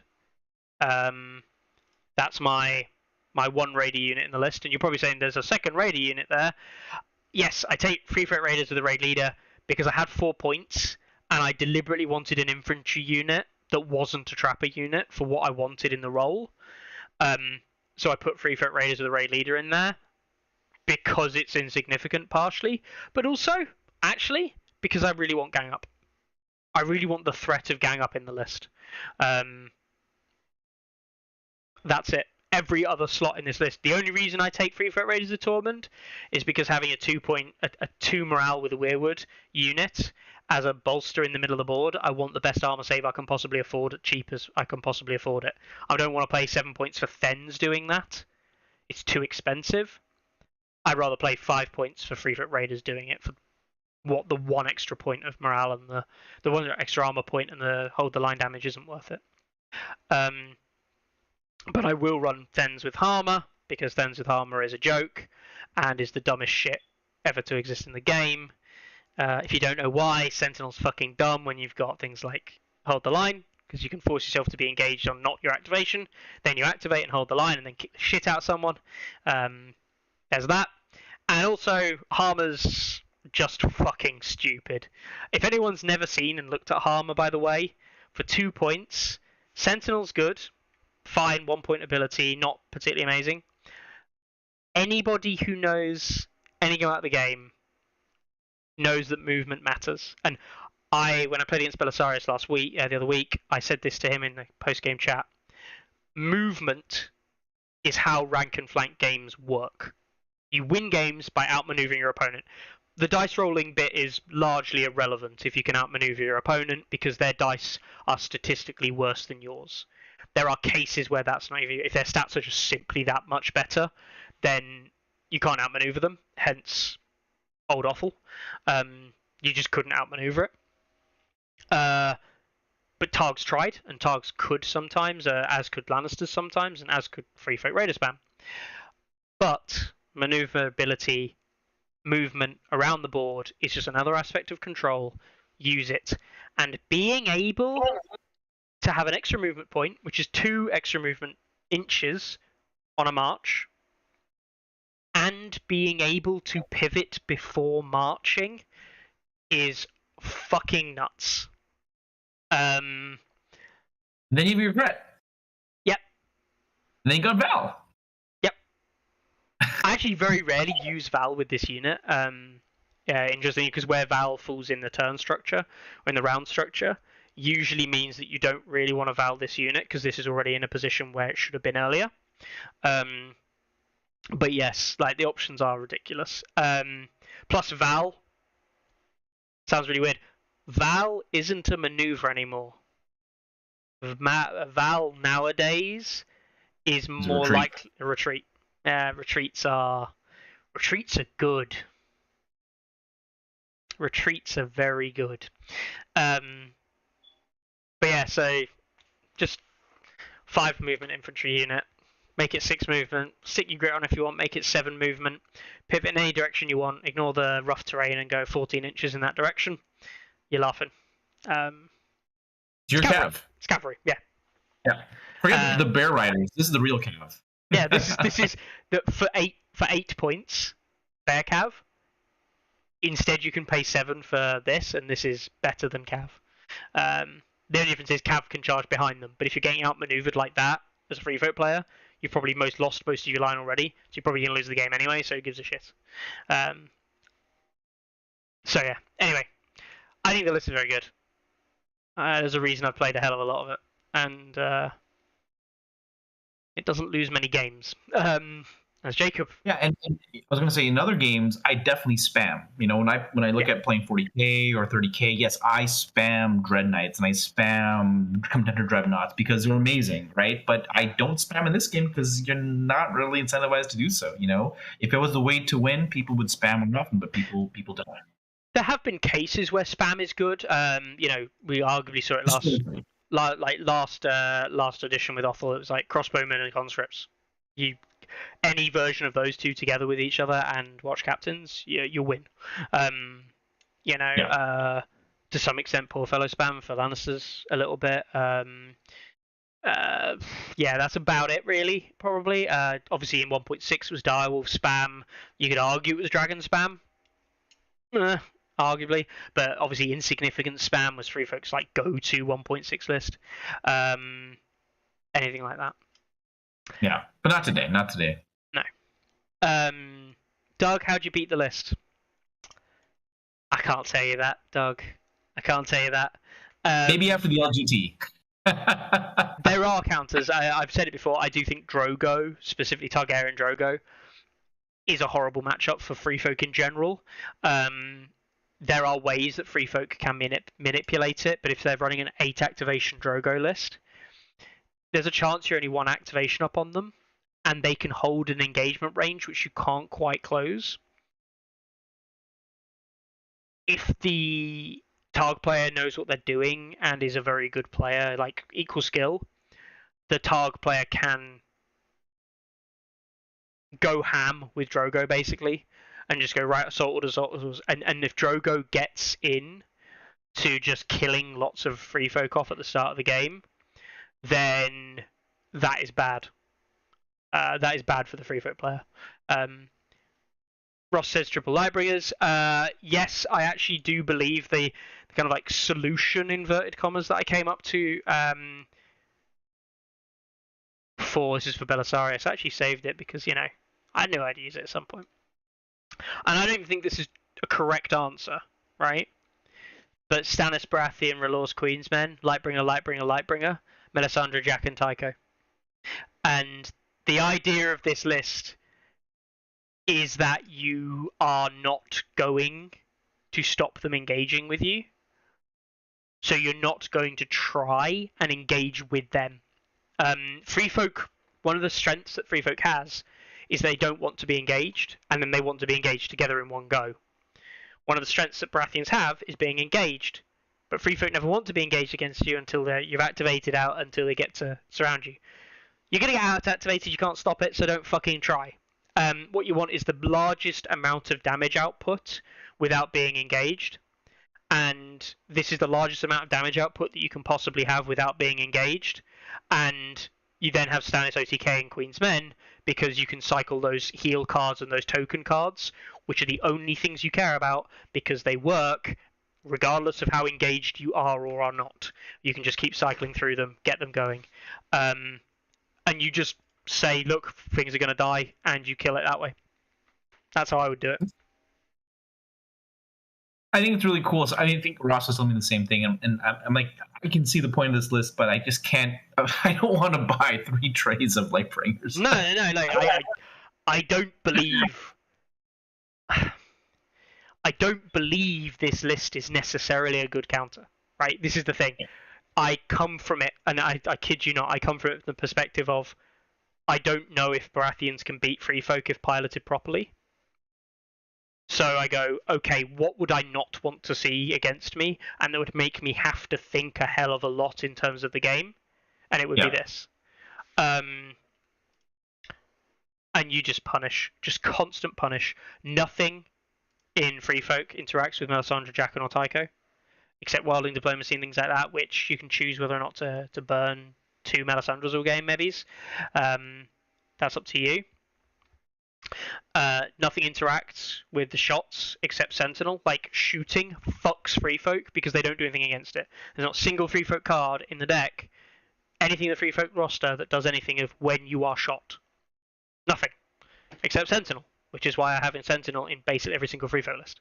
Because the thing I'm most afraid of is ranged. By far the most thing I'm afraid of. And Mel and Jaqen, they solve the other problem that the Lightbringers don't want to see. And people think I'm mental when I say this. Just target the chariot.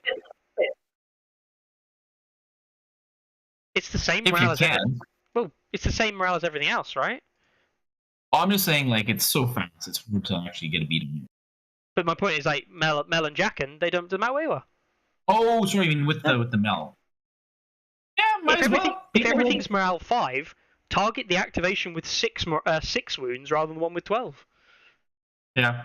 And they can't heal it because Recruitment Reform doesn't work, so they've only got Craster or Bags. Like. Yeah, no, I hate that chariot. That chariot is the most stressful thing playing against Tree. I don't want to play into this because there are times where I'm like, I'm just going to lose this game if I don't do anything about it. Mm-hmm. So I have to come in, and it forces me to play fast and loose. And if I'm playing fast and loose, I'm not controlling the movement as much. And if I'm not controlling the movement as much, it makes it harder to win. Put some palisades down the middle, slow them down some more, you know? Yep. Make the game a living fucking hell. Thoughts on countering light cav spam? Bogs. Just take away the charge rerolls. Have one defensive unit. Activate it immediately after being charged so you can realign. Put terrain down that's going to block multiple engagements. So, like palisades and stuff. Anything that makes the game slower and bogs it down, do that. Charge block a lot. Deploy loot units so they're far enough away where you can't get into the flank of other units, while also being close enough so that they block a flank charge, but they're far enough away so that you can't necessarily easily gang up 2-on-1. That kind of thing. Yeah, close enough, far enough away, whatever. Yeah. That would be my only thoughts. Anyway, we'll go back to tournaments. Jesus Christ, that went off a tangent. That was a detour. Detour! Right, so The event in West Coast went well. Lannis is posting another strong win rate. Adam is doing very well. And of course, over in Wales, we saw Ramsey with Tom piloting that, doing quite well. But Mance Raider there with 16 games played, 12 wins, 75% win rate. Very good. And the rest of the free folk, 50% win rate. So, yeah, very strong. Very strong overall showing there. Starks had a sad event with a 25%. Baratheon's at 33. Yeah. I was looking for some Baratheon inspiration, and I was not inspired. Paul said fully neutralist only lost its final game of the day and finished 3-1. Yeah, neutrals are doing neutrals can do well. Roos or Ramsey led neutrals with almost entirely relying on flayed men. Can do fine. Flayed men are still good. The neutral deck supports them relatively well. It's just that they don't have activation advantage. So I mean, those of you who watched Tom Tyler's game against me, for example, Tom Tyler did very well in the Invitational event, trying to get a spot for the Invitational. He did quite well up until the game he played against me, and it was a whitewash. Because you can just control the map way better with more activations. But it is still hard. I'm not going to say it's an easy game. Neutrals have got tricks. So, we'll go through what's coming up, because it is getting late. So, we have War Beyond the Wall in Nuremberg. It's a 2-player event, so I imagine that's quite a small one. That's happening tomorrow. Best of luck to the 2 guys in that. Mm-hmm. There's an event happening on Saturday called William Defoe, which is over a week. Really? I don't even... Is he showing himself? Is William Defoe going to be in the event? That'd be amazing. I need to see if he signed up. No, he hasn't. Damn it, you lied to me. But I obviously hope that goes well down in Bath. We've got an event happening in Pruskow, Polska, where we'll be without a Polish event. We have another event happening in Poland as well, in Lublin. We have an event happening in Barcelona, in Spain, so that's fantastic there. An event happening in Russia, brilliant, love to see it. One in Belgium this weekend as well, and one in Exeter at Whipton Village Road. We've also got one happening in the Netherlands. We haven't had an event in the Netherlands in a little while, so that's good to see. One happening in Kansas, Overland Park, Kansas City, I'm guessing. So yeah, I hope that one goes really well. We've also, and that's it for the week. That's next week. Yep, cool. So 1, 2, 3, 4, 5, 6, 7, 8, 9, 10 if you count the other 2. 8 to 10 events happening this weekend. Ariakas, are you going to be following anything else this weekend? Or are you... This weekend, any events am I following? Honestly, probably not. But if I may, I'd like to plug my upcoming event coming in August. Yep. So the Great Canadian Open Summer is coming back. If there's anyone in the in Canada who's interested in taking part, or in the US or anywhere else, it'll be August 20th. It's a one-day event. We're looking for 16 players, but we'll expand to 20 if there's demand for it.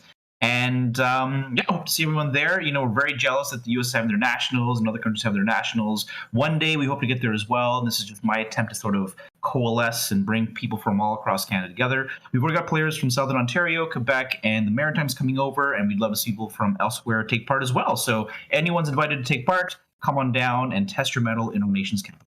Fantastic. Yeah, I know your community's kind of like, it's been a slow kind of getting back together, hasn't it? We spoke to you before about like bringing back people after COVID, and it is getting there, which is great to see. And you know, you see more and more Canadian players saying, "Oh, where do I play? You know, who plays and things like that." And I know myself have directed random Canadians over to the Discord and stuff, and it is good to see. It's good to see the Canadian community really come back after that.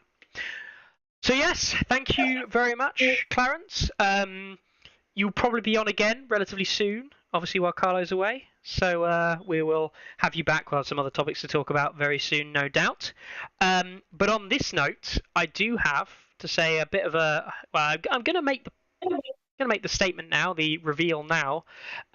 Next week, and I will be putting out a poll for patrons, or not even a poll, but a little document for patrons. Next week, I am hoping to have a very special guest on who does play a lot of A Song of Ice and Fire. and I want to see what questions you guys want to ask him.